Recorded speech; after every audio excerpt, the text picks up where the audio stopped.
আমার বন্ধুগণ, কিন্তু ঈমান নিয়ে টিকে থাকতে হবে।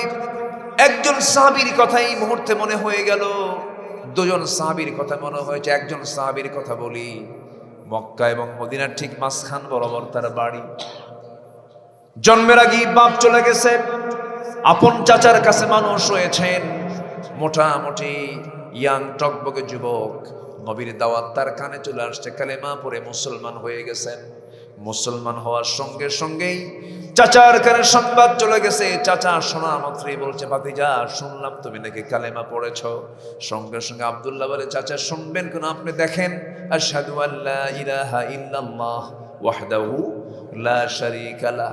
সঙ্গে সঙ্গে চাচা বলছে, ভাতিজা এমন তুমি বড় ধরনের অপরাধ করে ফেলবে, আমি এটা কল্পনাও করতে পারি নাই।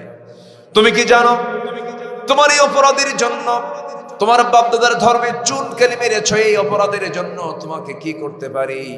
তোমাকে ঘর থেকে বের করে দেব, সম্পত্তির ছিনতাই সব জোরপূর্বক তোমার কাছ থেকে ছিনাইয়ে নেব। সঙ্গে সঙ্গে আব্দুল্লাহ মুসকাশি মেরে বলছে, চাচা গোটা দুনিয়া আমার হাতে তুলে দিলেও ঈমান আমার কাছ থেকে কখনো ফেরত পাবেন না। যেরকম সুবহানাল্লাহ। মারতে মারতে চাচা জমিনে শোয়া ফেললো, রক্তাক্ত করে জমিনে ফেলে দিয়া জামা টেনে ছিঁড়ে ফেলে পরনের লুঙ্গিটা পর্যন্ত খুলে ফেলে উলঙ্গ করে ঘর থেকে ঘাড় ধাক্কা দিয়ে বের করে দিয়েছে। আব্দুল্লাহ কোনো মতো মার দরজায় গিয়ে পৌঁছে বলছে, মা দরজা খুলো। দরজা খোলা মাত্রই বলছে, মা আমার দিকে তাকাইও না, দিন গ্রহণ করেছি, চাচা আমাকে উলঙ্গ করে ঘর থেকে বের করে দিয়েছে। দেখো তো মা, ঘরের মধ্যে কোনো কিছু আছে নাকি? একটা ছোট্ট চাদর তার হাতে দেওয়া হলো, সেই চাদরটা কোনো মতো তিনি পরে শতটা ঢাকলেন। এবার বলছেন, মা আমি তোমাকে ভালোবাসি, কিন্তু নবীর চাইতে বেশি নয়, আমার নবীর চাইতে আমি তোমাকে বেশি ভালোবাসি না। আমি আমার নবীরকে আমার জীবনের চাইতেও বেশি বেশি বেশি ভালোবাসি। এই কথা বলে মার কাছ থেকে বিদায় নিয়ে তিনি মদিনার দিকে রওনা দিলেন। আসলে যারা প্রকৃতি ইমানদার, মদিনায় গেলে পরে দুনিয়ার কোনো কথাই মনে থাকে না, কারণ জীবনের চাইতে প্রিয় মানুষটা শুয়ে আছেন কোন এলাকার মাটিতে বলেন? মদিনার মাটিতে। ইমাম মালিক রাহিমাহুল্লাহ সারা জীবন কোনোদিন তিনি যতদিন মদিনায় ছিলেন জুতা পায়ে হাঁটতেন না। বলা হতো, তুমি জুতা পায়ে হাঁটো না কেন? ইমাম মালিক বলেন, যে মদিনার মাটিতে রাসূল শুয়ে আছেন সেই মদিনার মাটিতে আমি মালিক কেমন করে জুতা পায়ে হাঁটি? সম্মানিত ভাইরা, আব্দুল্লাহ বলে ফেললেন, মা আমার জন্য দোয়া করো, আমি মদিনায় চলে যাচ্ছি। সুবহানাল্লাহ বলেন। সব ছেড়ে দিলেন, একদম যা ছিল সব নিয়ে নিলেন। শুধু তার সম্পদ হলো কি, নাভি থেকে হাঁটুর নিচ পর্যন্ত এক খণ্ড কাপড়, এছাড়া কিচ্ছু নাই। মা ছেড়ে দিয়া মার কাছে দোয়া নিয়ে রওনা করলেন। প্রচন্ড শীত সেই সময় আরব দেশে, বছরে 1 থেকে 2 মাস প্রচন্ড শীত হয়। ওই শীতের ভিতরে খালি পায়ে কাঁপতে কাঁপতে খালি গায়ে রওনা দিয়েছেন তিনি। মদিনা পৌঁছে গেলেন, নবীর ঘরের দরজায় গিয়ে নক করলেন। রাসূল দরজা খুলেই দেখেন কাঁপাকাঁপি করছে একটা ইয়াং টকবকে যুবক, সুন্দর চেহারা। ভিতরে ঢুকলেন, নবীর দেহের সুন্দর দুটো জুব্বা হাতের মধ্যে করে নিয়ে বাইরে এসে বলছে, আব্দুল্লাহ জুব্বাটা তাড়াতাড়ি পরো, ঠান্ডা লেগে যাবে তোমার। জুব্বা পরায়া দিলেন। রাসূল বলছেন, আব্দুল্লাহ ঘটনা কি বলো? সঙ্গে সঙ্গে বলতেছি, ইয়া রাসূলুল্লাহি, দিন গ্রহণ করার কারণে চাচা আমাকে বাড়ি থেকে বের করে দিয়েছে, আমাকে উলঙ্গ করে লুঙ্গিটা পর্যন্ত খুলে নিয়েছে। আমি আপনার কাছে চলে আসছি হুজুর, আমার তো কোনো জায়গা নাই।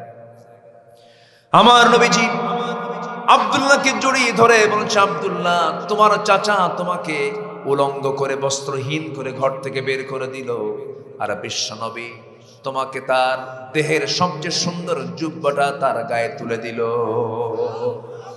তুমি কি খুশি নাকি? আব্দুল্লাহর আনন্দ দেখে কি খুব খুশি।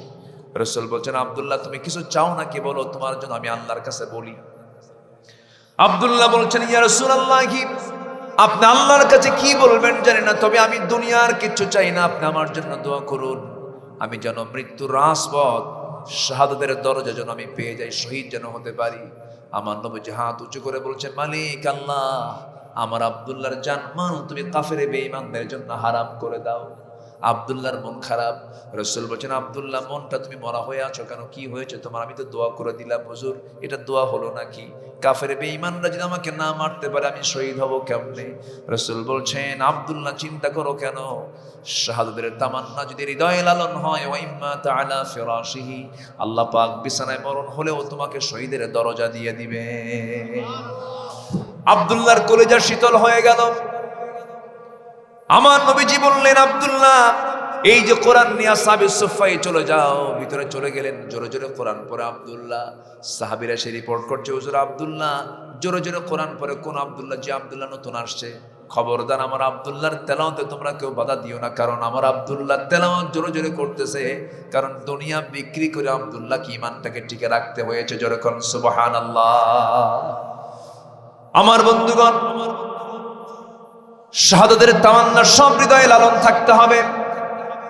শহীদের চেতনা সবার মধ্যে জাগ্রত রাখতে হবে। তাছাড়া মুনাফিকের সিমটম ভিতরে চলে আসবে। আমার বন্ধুগণ, বিছানা বললে আল্লাহ পাক শহীদের দরজা দিয়ে দেন। সহিহ হাদিস, একজন সাহাবী ছিলেন, 250 যুদ্ধ করেছেন। কয়শো যুদ্ধ বলেন? 250 শতাধিক যুদ্ধ করেছেন। খালিদ বিন ওয়ালিদ রাদিয়াল্লাহু তাআলা আনহু। এতগুলো যুদ্ধ করার পরেও খালিদ বিন ওয়ালিদ মারা গিয়েছেন বিছানায়।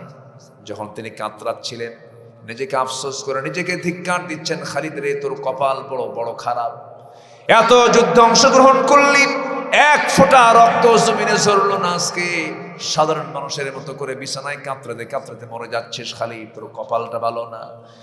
ওমরে ফারুক তাকে দেখতে আসলেন, তিনি কেঁদে কেঁদে তাকে এই কথাটাই বললেন। ওমরে ফারুক বলছে, না খালিদ বিন ওয়ালিদ, আল্লাহর কসম করে বলি, আমি তোমাকে সেনাপতির পদ থেকে সৈনিক বানাইছিলাম, কিন্তু তোমার প্রতি হিংসা করে নয়। তুমি যে যুদ্ধে যাও সেই যুদ্ধে বিজয় হয়, আস্থা তোমার প্রতি মানুষ এনেছিল, শিরকের প্রভাব ছড়িয়ে পড়ছিল, এই জন্য তোমাকে আমি সেনাপতির পদ থেকে সৈনিক বানায় দিয়েছিলাম। কিন্তু আজকে খালিদ মন খারাপ করো না, তোমার মধ্যে যে শাহাদাতের তামান্না হৃদয়ে লালন হয়ে আছে, তোমার মরণ যদি আজকে বিছানা হয় নবীদের কথা, আল্লাহ পাক তোমাকে শহীদের দরজা দিয়ে দিবেন। জোরে কোন সুবহানাল্লাহ। আমার নবীজি বহুদিন পর রাসূল বলছেন, আব্দুল্লাহ চলো আমরা যুদ্ধে যাই। যুদ্ধে চলে গেলেন। যুদ্ধ শেষ হওয়ার পরে মদিনার দিকে ফিরে আসতেছিলেন, হঠাৎ করে এক সাহাবী এসে বলছেন, হুজুর আপনার কলিজার টুকরা আব্দুল্লাহ বিছানায় মারা গেছে। আমার নবীজি যেন আকাশ থেকে ভেঙে পড়লেন। আমার নবীজির চক্ষুশ্রু পূর্ণ হয়ে গেছে।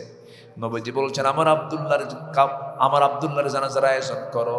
আজকে আব্দুল্লাহর জানাজা কেউ পড়াবে না, আমি রাসূল নিজেই তার জানাজা পড়াইয়া দেব। আমার নবীজি জানাজায় শামিল হলেন, জানাজা সম্পূর্ণ করলেন। সম্পূর্ণ করার পর আমার রাসূল বলছেন, ও আমার সাহাবীরা, আমার কলিজার টুকরা আব্দুল্লাহর কবরটা কোথায় খনন করেছো? দুই পাহাড়ের ঠিক মাঝখান বরাবর। রাসূল বলছেন, আমাকে নিয়ে চলো। রাসূল পায়ে হেঁটে চলে গেলেন। কবরের সামনে দাঁড়ায়া ডুকরে ডুকরে কেঁদে কেঁদে বলছে, সাহাবীরা, আমার আব্দুল্লাহর কবরে আজকে আমি কাউকে নামতে দেব না, আমি রাসূল নিজে আমার আব্দুল্লাহর কবরে নেমে যাব। আমার নবীজি কবরে নামলেন। কবরে নামার পরে বলছেন, আবু বকর এইদিকে আসো, ওমর তুমি আমার বাম দিকে আসো, নামো।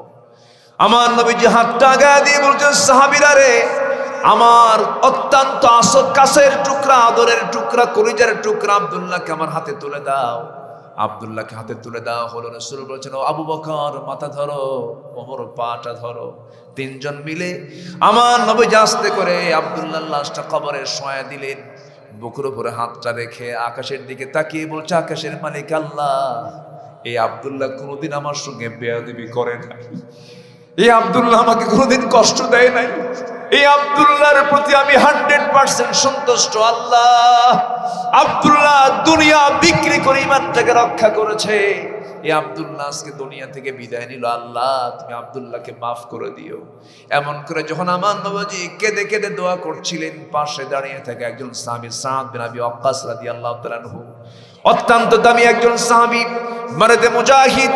তিনি আফসোস করে বলছে, হারে তো ও সাদ বিন আবি ওয়াক্কাস তোর মতো অতভাগা মানুষ আর দুনিয়াতে নাই, আজকে তুই সাদ যদি জীবিত সাদ না হয়ে মৃত সাদ হয়ে যদি ওই কবরের বাসিন্দা হতে পারতি, তোর জীবনটা বড় ধন্য হতো। কারণ যে কবরবাসীকে দাফন করার জন্য পৃথিবীর সেরা সেরা 3 জন মানুষ কবরে নেমে যায়।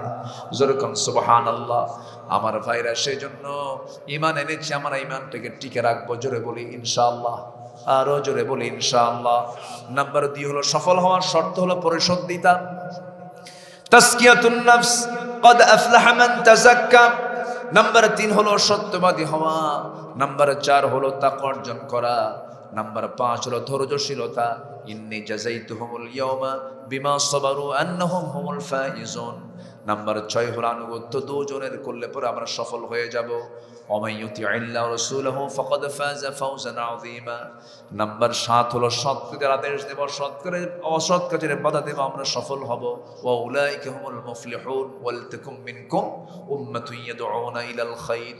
নাম্বার 8 হলো তওবা করা। তওবার মতো তওবা করো। তুবু ইলাল্লাহি জামিআন আইয়ুহাল মুমিনুন লাআল্লাকুম তুফলিহুন। সর্বশেষ নাম্বার 9 হলো সফল হওয়ার শর্ত হলো প্রকৃত মুমিন হওয়া, 7টা গুণে গুণান্বিত হয়ে।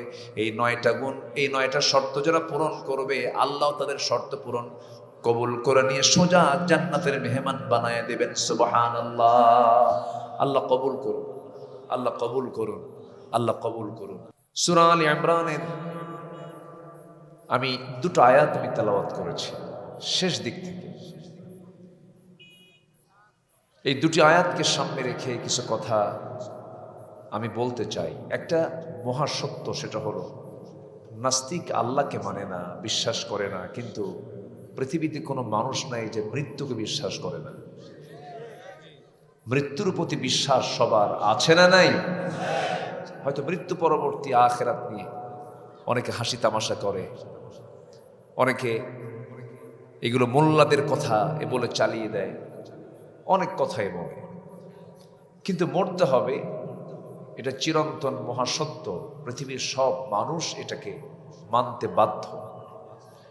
আল্লাহ তাআলা এখানে আয়াতটা শুরু করেছেন সূরা আলে ইমরানের 185 নম্বর আয়াতের শুরুতে, এটা দিয়ে শুরু করেছেন।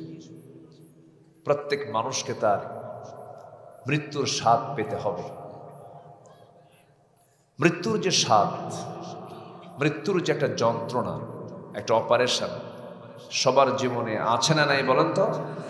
আছে। Everybody must be face. প্রত্যেকটা মানুষকেই এটার মুখোমুখি হতে হবে, কোনো সন্দেহ নেই। আল্লাহ তাআলা এই কথাটা বলি আবার বলছেন সফল কারা, আবার বলছেন দুনিয়াটা কেমন, দুনিয়াটা কি ধরনের, আর তোমরা ভাবো এটাকে কি ধরনের। সব মিলে এই আয়াতটা একটা আল্লাহর পক্ষ থেকে একটা মানে খুব ডিপ একটা মেসেজ, গভীর একটা মেসেজ আল্লাহ পাক বান্দাকে দিচ্ছেন। মৃত্যু অবধারিত, কিয়ামতের দিন তোমাকে আমার সামনে হাজির হতে হবে হাসরে, এবং জাহান্নাম থেকে মুক্ত হয়ে জান্নাত পেলে সফল। আর দুনিয়াটা কেমন, একটা মায়া মরিচিকা, একটা মানে ধোঁকা, প্রতারণা। এই আয়াতের মধ্যে আল্লাহ পাক এই ভাবার্থটা আমি একটু বলার চেষ্টা করলাম। ধীরে ধীরে আসুন আমরা এখন একটু ব্যাখ্যার দিকে যাই। আমাকে সময় দিচ্ছেন তো সবাই ইনশাআল্লাহ? আমরা যে কিতাব নিয়ে বসেছি এটা তো দরিয়া, এটা অথই একটা সাগর। দুনিয়ার সাগরের একটা কুল কিনারা আছে, পাওয়া যায়, যদিও একদম গভীরতা কম নয়। হিমালয় সবাই দেখেননি মনে হয়, দেখেছেন কি সবাই হিমালয়? সবাই দেখেন, কিন্তু হিমালয়ের সাথেই কিন্তু আপনাদের বাড়ি বলা চলে। এই হিমালয়টা এত উঁচা, বিশাল হিমালয়, প্রশান্তের মাঝে যদি ছেড়ে দেওয়া হয় ডুবে যাবে। আবার এই হিমালয়টা আল্লাহ পাক যত বড় করেছেন, যত উঁচা করেছেন, তার ফাউন্ডেশনটা আরো 90 গুণ বড়। আমরা যা বাইরে দেখতে পাই এটা 10%, আর বাকি 90% মানে 100 ভাগের 90 ভাগই হলো আল্লাহ পাক ভিতে এটাকে ইউজ করেছেন। ভিত, ফাউন্ডেশন দিয়েছেন। সুবহানাল্লাহ বলবেন না? কেন দিয়েছেন জানেন? এর কারণ হলো মাঝে মাঝে ভূমিকম্প হয় না, হয় কিনা বলেন? আচ্ছা, আমরা কি ভাবি এই জমিনটা শান্ত? জমিনটা কিন্তু শান্ত না। এই জমিনটা মোটেই শান্ত নয়, এক অবিরাম রহস্যময় টেকটনিক গতির খেলা চলছে এর নিচে। এই প্লেটগুলো একে অপরের সঙ্গে যখন সংঘর্ষ করে অথবা সরে গিয়ে জমে থাকা শক্তি হঠাৎ মুক্তি পায়, তখন একটা শক্তিশালী শক ওয়েভ সৃষ্টি হয়, পুরো জমিনকে সে কাঁপিয়ে তোলে, ভূমিকম্পর সৃষ্টি হয়। এটা চাইলে আল্লাহ তাআলা যদি 10 সেকেন্ড 12 সেকেন্ডকে 1 মিনিট বানায় দিতেন, ওই যে শুক্রবারে হয়ে গেল, জানেন না আপনারা?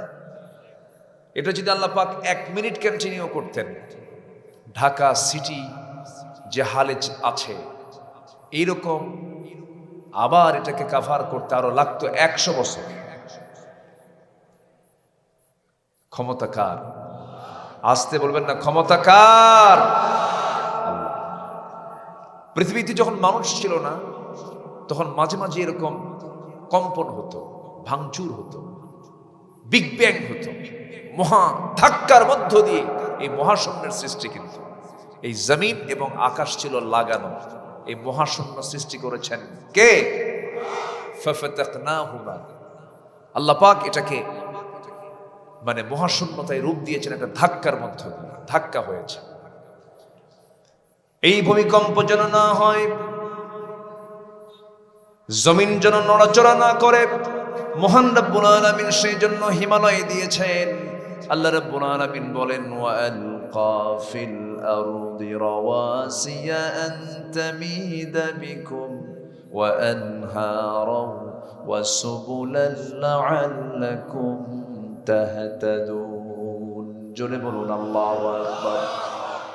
তিনি এই জমিনে স্থাপন করেছেন সুদৃঢ় পর্বতমালা, যাতে তোমাদের নিয়ে জমিনটা হেলে না যায়, তুলে না যায়, নড়াচড়া না করে। আল্লাহ রাব্বুল আলামিন আরেক জায়গায় বলছেন, ওয়াল জিবালা আউতাদা। ঘরের চালের টিন আটকানোর জন্য আমরা যেমন লোহা পেরেক ইউজ করি, আল্লাহ রাব্বুল আলামিন গোটা জমিনকে আন্দোলিত যেন না হয়, নড়াচড়া যেন না হয়, এজন্য মহান রাব্বুল আলামিন জমিনকে এক জায়গায় স্থিতিশীল রাখার জন্য মাঝে মাঝে আল্লাহ পাক পাহাড় পর্বতকে পেরেকের মতো বানায় দিয়েছেন। জোরে বলি সুবহানাল্লাহ। পাহাড় দিয়েছেন কে? আর পাহাড়গুলো কাটে কে? আল্লাহ কাটে। আল্লাহ কাটে না, আকাম কুকা আমরা করি, আর আমরা দোষ আল্লাহরে দেই। যাহারাল ফাসাদু ফিল বাররি ওয়াল বাহরি বিমা কাসাবাত আইদিন নাস। যা হচ্ছে আমাদের হাতের কামাই, এগুলো হতো না তো ভূমিকম্প আসতো না। এমন ভূমিকম্প হলো ঢাকায়, কোনো বাড়িতে মানুষ নাই, সব বাড়ি থেকে মারছে দৌড়ি, খালি পায় না জুতো পায়। কন কন জুতো পরবে কখন বলেন তো? পোশাক কি গায়ে ছিল তেমন? যা ছিল রাতে ওটাই ছিল সাথে, ফজর তার পরে নাই, বুঝেন নাই? যা ছিল কি রাতে কি তাই গেছে এক দৌড়ে, কেউ লিফট দিয়া, কেউ সিঁড়ি দিয়া, কেমনে বিল্ডিং থেকে শুধু সরতে পারলে বাস। বাইরে রাস্তায় দাঁড়ায় আছে, কার ভয়ে? আল্লাহর ভয়ে। কি কয় এগুলো সব? আল্লাহর ভয়ে বেরোইছে। কার ভয়ে? মরার ভয়। কিসের ভয় বলেন? মরার ভয়। মরবো না। আচ্ছা, জান্নাত কি মরার আগে পাওয়া যাবে না পরে পাওয়া যাবে? তাহলে মরবেন না। আমাদের আসল কামনা কি পাওয়া বলেন তো? বলেন আসল কামনা কি? জান্নাত। জান্নাত পেতে হলে তো মরার আগে পাওয়া যাবে না, মরতে হবে। যাদের জান্নাতের লোভ খুব মাত্রায় আছে, খুব মাত্রা, যাদের জান্নাত পাওয়ার আকাঙ্ক্ষা যাদের খুব তীব্র থেকে তীব্রতর, সে মৃত্যুই চায়। সে কি চায়? মৃত্যুই চায়। আল্লাহ, তোমার কাছে যেতে চাই আমি, যেমন করে চেয়েছেন আসিয়া আলাইহিস সালাতু ওয়াস সালাম। তিনি আল্লাহর কাছে একটা দোয়া করেছেন, সেই দোয়া মহান রব্বুল আলামিন কোরআনে কোট করে দিয়েছেন। 4000 বছর আগের কাহিনী। আসিয়া আলাইহিস সালাতু ওয়াস সালামকে যখন তার স্বামী গ্রেফতার করে হত্যার চূড়ান্ত সিদ্ধান্ত নিয়েছে, বলছে আসিয়া আলটিমেটাম দিলাম তোমাকে, চূড়ান্ত তোমাকে জানিয়ে দিচ্ছি, কি করবা বলো। আসিয়া বলছেন, স্বামী আমার, আমি আপনাকে সম্মান করি, শ্রদ্ধা করি, আমি আপনাকে অত্যন্ত সম্মান দিয়ে বলছি, আপনি আমার স্বামী হন, আপনি পরিচালক, কিন্তু আপনি দিনের ব্যাপারে যে কথাটা আপনি আমাকে বলতে চাচ্ছেন, এই দিনটা আমি কখনো ছাড়তে পারবো না, কারণ দিন তো কারো নয়, দিন একমাত্র কার। সঙ্গে সঙ্গে জান্নাত রেডি হয়ে গেল, করাত তার কপালে লাগায় দেওয়া হলো। এমন সময় তিনি আল্লাহর সামনে দোয়া করছেন, রব্বি বিনিলি ইনদাকা বাইতান ফিল জান্নাতি ওয়া নাজ্জিনি মিন ফিরআউনা ওয়া আমালিহি। আল্লাহ, তুমি আমার জন্য বানায় দিবা একটা ঘর। কয়টা ঘর বলেন? জান্নাতে তো একটা ঘর থাকবে না, তিনি চাচ্ছেন একটা ঘর। একটা ঘর তুমি আমাকে আমার জন্য বানায় দিবা, কিন্তু সেই ঘরটা হওয়া চাই ইনদাকা, তোমার কাছে, তোমার ঘরের দেওয়ালের সাথে, ফিল জান্নাত, জান্নাতের মধ্যে, ওয়ানাজ্জিনি মিন ফিরআউনা ওয়া আমালিহি, এবং ফিরআউনের চক্রান্ত থেকে এবং তার অপকর্ম থেকে তুমি আল্লাহ আমাকে বাঁচায় দাও, আমি মরে যেন তোমার ঘরের সাথে যেন জান্নাতের একটা ঘর পাই। জোরে কোন সুবহানাল্লাহ। ইমানদারের মৃত্যু নিয়ে কোনো ভয়, আজ থেকে মৃত্যু নিয়ে কোনো ভয়, কিন্তু নাস্তিক খুব ভয় করে। নাস্তিক কি করে? ও মরতে চায় না, তো ও তো পরকাল মানেই না, ও মরতে, ও তো ভাবতেছে এটাই শুরু, এটাই শেষ। কিন্তু ইমানদার কি তা ভাবে? ইমানদার ভাবে দুনিয়া তো তুচ্ছ, দুনিয়া পার হবে, কিন্তু আখিরাতকে আমার অবশ্যই অর্জন করতেই হবে। জান কি, ইলেকট্রিক্যাল একটু প্রবলেম হচ্ছে মনে হয়, ঠিক হয়ে যাবে ইনশাআল্লাহ। আমাকে দেখতে পাচ্ছেন না সবাই? কিন্তু আমার প্রবলেম হচ্ছে, আমি যেন দেখতে পাই, একটু দ্রুত ঠিক করার চেষ্টা করব। আমার বন্ধুগণ, এই দুনিয়া ছেড়ে সবাই চলে যাব। কোথায় আপনি পালাবেন, কোথায় আপনি যাবেন? ইয়া মা'শারাল জিন্নি ওয়াল ইনসি ইন ইসতাতা'তুম আন তানফুযু মিন আকতারিস সামাওয়াতি ওয়াল আরদ ফানফুযু লা তানফুযুনা ইল্লা বিসুলতান। ঠোঁট মিলিয়ে মিলে আমার সঙ্গে বলুন, ফাবিআইয়ি আলাই রাব্বিকুমা তুকাযযিবান। জোরে বলুন আল্লাহু আকবার। হে দুনিয়ার জিনেরা, ইনসানেরা, এই দুনিয়া থেকে বের হয়ে কোথায় যাবে তুমি? কোথায় তুমি পালাবে? পালানোর কোনো জায়গা তোমার জন্য নাই, আমার কাছেই তোমাকে ফিরে আসতে হবে, আমার কাছেই তোমাকে ধর্ণা দিতে হবে। ও বান্দা, অতএব সকল গোলামি বাদ দিয়ে, সকল তন্ত্র মন্ত্র ইজমকে বাদ দিয়ে তুমি আমার দিকে ফিরে আসো, তুমি প্রশান্ত চিত্তের অধিকারী হও। ইয়া আইয়াতুহান নাফসুল মুতমাইন্নাতু ইরজিই ইলা রাব্বিকি রাদিয়াতাম মারদিয়াহ ফাদখুলি ফি ইবাদি ওয়াদখুলি জান্নাতি। আমার বান্দা হয়ে যাও, আমার জান্নাতে দাখিল হয়ে যাও। কেউ তোমাকে বাধা দেবে না, কেউ তোমাকে বাধা দিয়ে আটকাতে পারবে না, কারণ ঈমান আছে যার, জান্নাত আছে তার। জোরে কোন সুবহানাল্লাহ। ঈমান নাই যার, জান্নাত নাই তার। সে যদি নবীর বাপ হয় তাও নাই, নবীর ছেলে হয় তাও নাই। নবীর বাপ হয়ে যদি জান্নাত পেয়ে যেত, তাহলে আসর তো জান্নাত পেয়ে যেত। নবীর সন্তান হয়ে যদি জান্নাত পাওয়া যেত, তাহলে কেনান জান্নাত পেয়ে যেত। নবীর বউ হয়ে যদি জান্নাত পেয়ে যেত, লূত আলাইহিস সালামের স্ত্রী ইমরাত লূত জান্নাত পেয়ে যেত।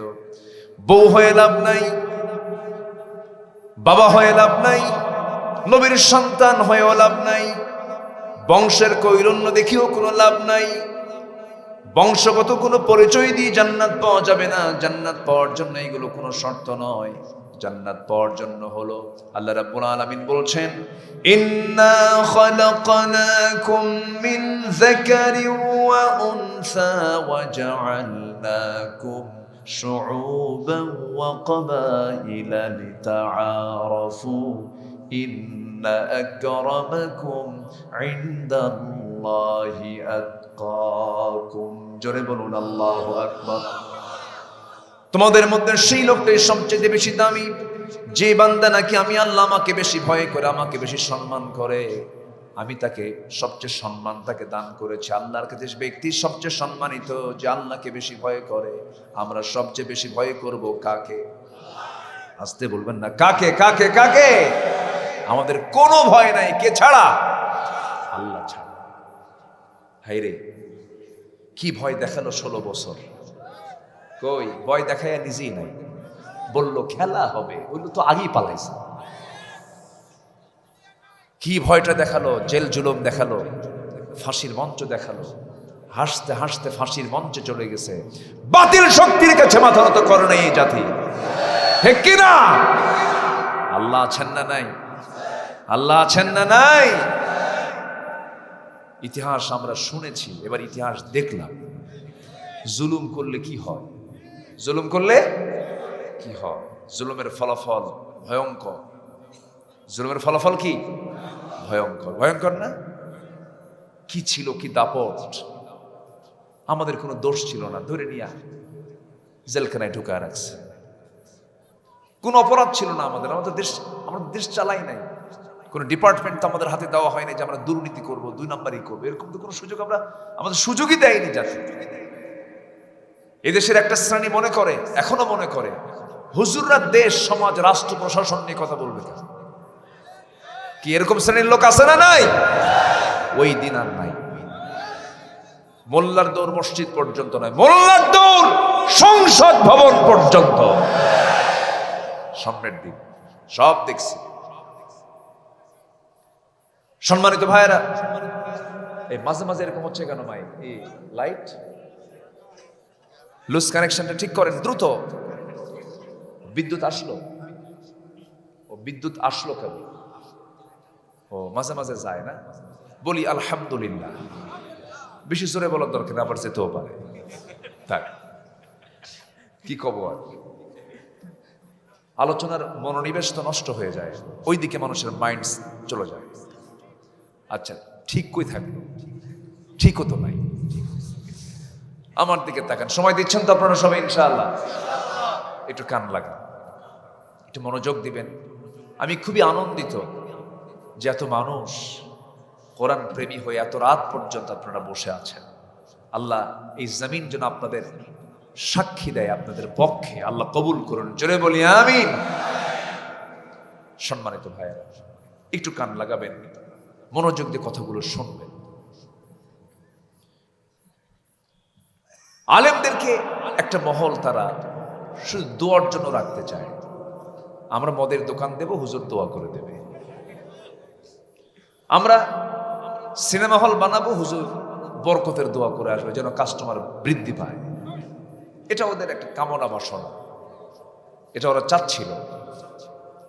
বহুদিন আগে একটা ছোট্ট ছেলের কথা আমার মনে পড়লো। আমার দিকে তাকায় আছে মন খারাপ করে, মনটা মরা হয়ে। ছোট্ট একটা বাচ্চা, 8 থেকে 9 বছর বয়সের হবে, আমার দিকে তাকায় মন মরা হয়ে তাকায় আছে। বললাম, বাবা তুমি আমার দিকে এরকম করে মন মরা হয়ে নতুন কথা না বলে আমার দিকে তাকায় আসো, কি দেখো? কি ভাবছিলাম হুজুররা ভালো মানুষ, কিন্তু হুজুররা ভালো মানুষ না কেন? বিয়া করে আবার বাচ্চাও হয়। কি কথা কি বুঝতেছ? মানে মালি হাদার রাসূল ইয়ামশি ফিল আসওয়াক ওয়া ইয়াকুলুত তুআম। এই রাসূল কেমন রাসূল? বাজারেও যায় আবার ভাতও খায়। রাসূলকে নিয়ে ওই আরবের কুরাইশরা, কাফেররা এই জাতীয় কথা বলতো। নবী হবে, নবী আবার খাবে কেন? নবী আমার বাজারে যাবে কেন? এরকম একটা চিন্তা আগের যুগেও ছিল। কিন্তু এখন মানুষের অনেকটা ঘুম ভেঙেছে, একটু বিবেক জাগ্রত হচ্ছে, যতদিন তো ভুলই করেছি। এখন আপনাদের প্রথমেই যে কথাটা বলতে চাচ্ছি, আগে তো প্রায় প্রায় আপনারা বলতেন আলেমরাই তো এক নাই, বলতেন না? বলতো না মানুষ? বলতো না সবাই? আলেমরাই তো এক নাই। এখন আলেমরা সব এক হয়ে গেছে। বলি আলহামদুলিল্লাহ। কিসের গোল টুপি আর লম্বা টুপি আর জালি টুপি, উঁচা টুপি খাটো টুপি সব সোজা হয়ে গেছে, কোনো সমস্যা নাই, সব এক কাতারে। আমরা দেখতে চাই আগামীর দিনকে আমার ইসলামের দিন হিসেবে দেখতে চাই। সবাই রাজি আছেন তো? সব দেখা শেষ, আগামীর দেশ হচ্ছে কোরআনের বাংলাদেশ। রাজি আছেন কারা কারা? হাত উঁচু করে দেখান মুসলমান।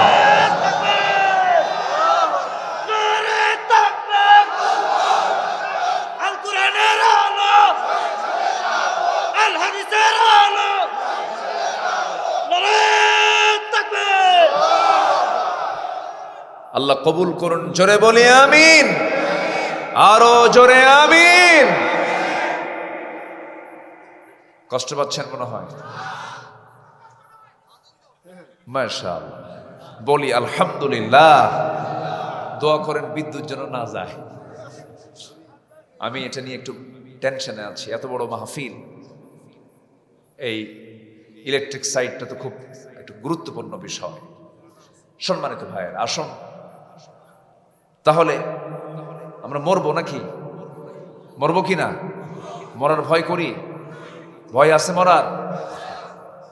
মরার ভয় নাই। ইমানদার মরতে ভয় পায় না।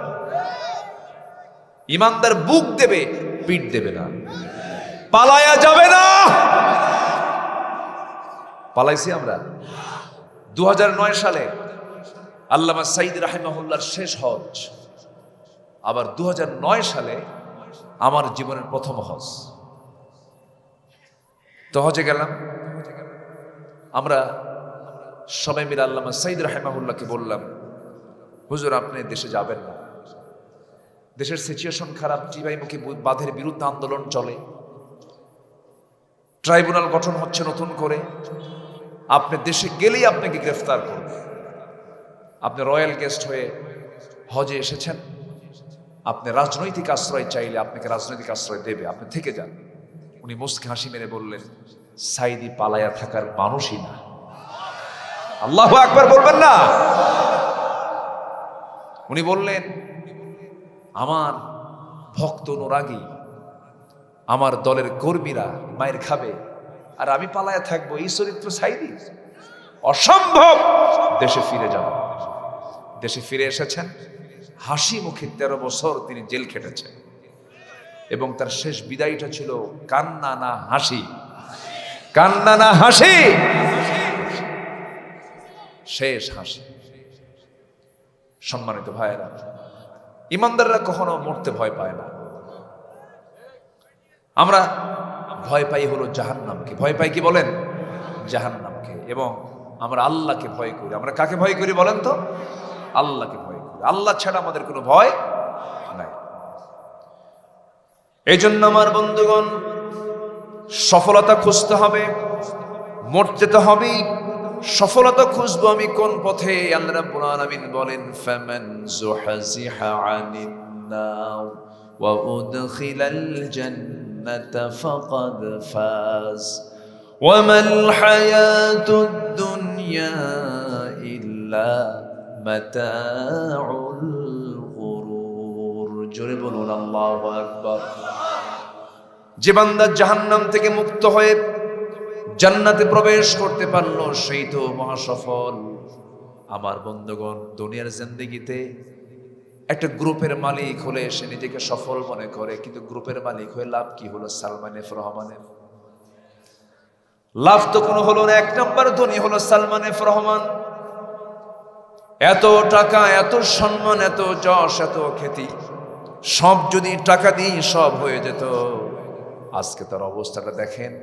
শেষ জীবনে দাড়ি রাখছিল, বাঁচার জন্য দাড়িও কাটছিল, জানেন না? আল্লামা সাইদ রাহিমাহুল্লাহ বলেছিলেন, আমাকে যারা বেইজ্জত করার চেষ্টা করেছে, আল্লাহ তুমি তাদেরকে জাতির সামনে ল্যাংটা করে দাও। দেননি? দিয়েছেন কি না? দিয়েছেন। এই জন্য আমরা জুলুম করবো না। জোরে বলি ইনশাআল্লাহ। আপনি চেয়ারম্যান, মেম্বারের প্রতি জুলুম করবেন না। আপনি এমপি, জনগণের কোনো মাল ভক্ষণ করবেন না, জুলুম করবেন না। আপনি ইমাম, মুসল্লিকে কটাক্ষ করে কথা বলবেন না। আপনি মসজিদের সভাপতি, আপনি মসজিদের ইমাম মুয়াজ্জিনকে কর্মচারী মনে করবেন না, জুলুম করবেন না। এরকম আছে না নাই বলেন তো? আছে। সভাপতি মারা গেলে পরে ইমাম সাহেব কয়, কি কয়? আলহামদুলিল্লাহ। এরকম সভাপতি মসজিদের বহু আছে, মসজিদের আছে না নাই বলেন তো? আছে না নাই? আছে। কি হয়েছে, অমক মসজিদের সভাপতি মারা গেছে, ইমাম সঙ্গে সঙ্গে আলহামদুলিল্লাহ 2 কেজি মিষ্টি কিনা। মানে এমন জ্বালাইছে, বললে কয় ইন্নালিল্লাহ, আরে কইছে কি আলহামদুলিল্লাহ। একটা দেশের প্রধানমন্ত্রী দেশ থেকে পালায় আর মানুষ মিষ্টি খায়। আসতে কোন কেন ভাই, ঠিক কিনা? জুলুম করা যাবে না। এবং একটা চেয়ারে বসলে ভাবতে হবে সবাই আমার, আমি চেয়ারম্যান, আমি কোনো দলের চেয়ারম্যান তখন না, আমি তখন সবার চেয়ারম্যান। এরকম ভাষায় কথা বলা উচিত। যদি উনি শুধু বলতেন যে আপনারা কোটা চাচ্ছেন, বাবা তোমরা কোটা চাচ্ছ, আমি দিয়ে দেবো, সমস্যা কি? ওখানেও প্যাঁচ লাগায় কয় রাজাকারের নাতিপুতিরা চাকরি পাবে। মানে হিংসায় ভরা হৃদয়। আল্লাহকে তোর হিংসা আর অহংকার মাটির সঙ্গে মিশায়া দিলাম। যা, কে মিশায়া দিলেন? আসতে বলুন না, কে মিশায়া দিলেন? আল্লাহ আছে না নয়? কত আলেমকে হাত ভেঙে দিয়েছে, পা ভেঙে দিয়েছে, চোখ তুলে নিয়েছে। আমার চোখের সামনে আমি একটা ইতিহাস বলতে পারবো অনেক কিছু। এই 16 বছরে আমরা তো ফেস করেছি জনগণকে। মাহফিল করতে গেছি, করতে দেয়নি, পুলিশ লেলিয়ে দিয়েছে, অত্যাচার করেছে আমাদের উপরে। সম্মানিত ভাইয়েরা, মাহফিল শেষ করে বাসায় ফিরলাম, পুলিশ পাঠায় দিয়া ধরে নিয়ে থানায় জমা দিয়া কয় হুজুর আপনি জেল খাটেন। বললাম আমার কোনো দোষ নাই, আপনি ধরলেন কেন? ওসি কয় হুজুর বদদোয়া দিয়েন না। কি কথা কি বুঝতেছেন? বদদোয়া দিয়েন না। বললাম কেন বদদোয়া দেব না কেন? হুজুর আমি তো চাইনি আপনাকে ধরতে, কিন্তু উপর থেকে খুব চাপ, বাল বাচ্চা আছে, চাকরি বাঁচান ফরজ। বললাম ইমান বাঁচান তো নফল। হ্যান্ডকাফ লাগায়া থানা থেকে কোর্টে চালান দিয়ে দিল। কোর্টের বিচারক আমার দিকে তাকায় কয় এই লোকটার ধরলো খারাপ। মামলার ধারার দিকে তাকায় দেখে এই ধারায় জামিন দিলে তো আমার চাকরি নেই।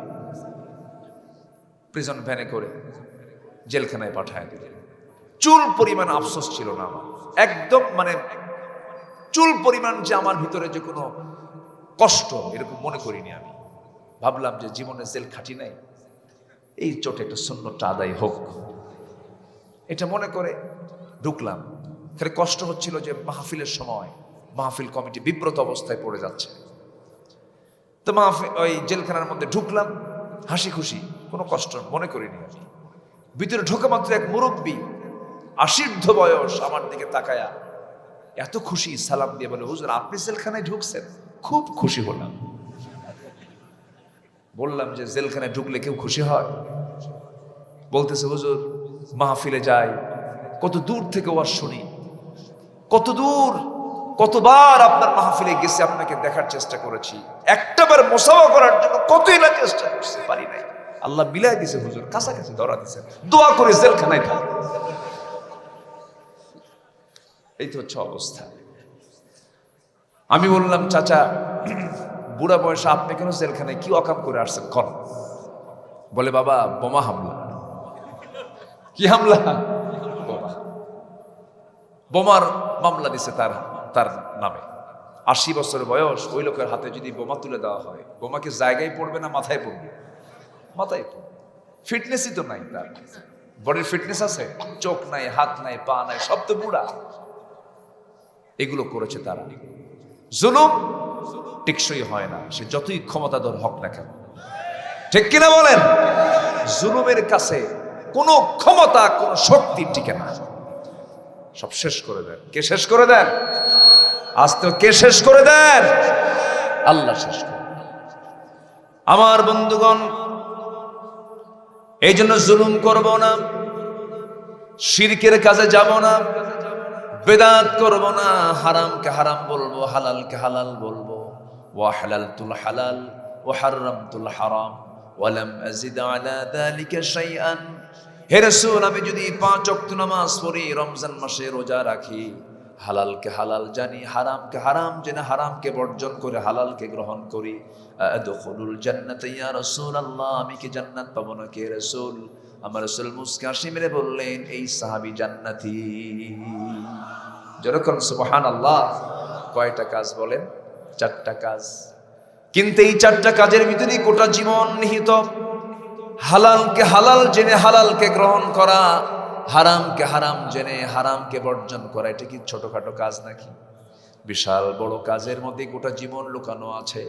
আমার বন্ধুগণ, সফল হওয়ার জন্য আমরা জাহান্নাম থেকে মুক্ত হয়ে জান্নাতে যেতে চাই, এর জন্য কিছু সফলতার শর্ত আছে। এই শর্তগুলো আজকে আমরা একটা একটা করে শুনবো। জোরে বলি ইনশাআল্লাহ, আরো জোরে বলি ইনশাআল্লাহ। সফল হওয়ার জন্য 9টা শর্ত আজকে বলতে চাচ্ছি। কয়টা শর্ত বলেন? 9টা শর্তের মধ্যে 1 নাম্বার শর্ত হলো নেক আমল সহ আমরা ঈমান আনবো। নেক আমল সহ ঈমান আনবো। কার উপরে? আসতে বলবেন না, কার উপরে? আল্লাহ আছেন না নাই? আছেন কি না? কোথায় আছেন? আরশ আজিম, আর রহমানু আলাল আরশ ইস্তাওয়া। আল্লাহ পাক আরশ আজিমের সমাসীন আছেন। আমি কষ্ট দিচ্ছি নাকি আপনাদের? বলেন তো, কষ্ট হচ্ছে না তো আপনাদের? আমি আপনাদেরকে মনে করছি এক একজন ধৈর্যের পিরামিড। এত সুন্দর করে পিন পতন নীরব হয়ে কথাগুলো শুনছেন, আমি অত্যন্ত খুশি। আমি আরো বেশি খুশি হব যখন আমি সবাইকে নিয়ে দোয়ায় আমি হাত তুলতে পারি। কেউ উঠবেন না, জোরে বলি ইনশাআল্লাহ। আমি আসতে একটু দেরি করে ফেলেছি, রাস্তা ফুরায় না তো। পঞ্চগড় মনে হয় না এই দেশ, এত দূর মনে হয় পঞ্চগড়। এবং খুব বরকতি একটা এলাকা, মানে এলাকা খুবই সুন্দর, কিন্তু একটু দূরে হয়।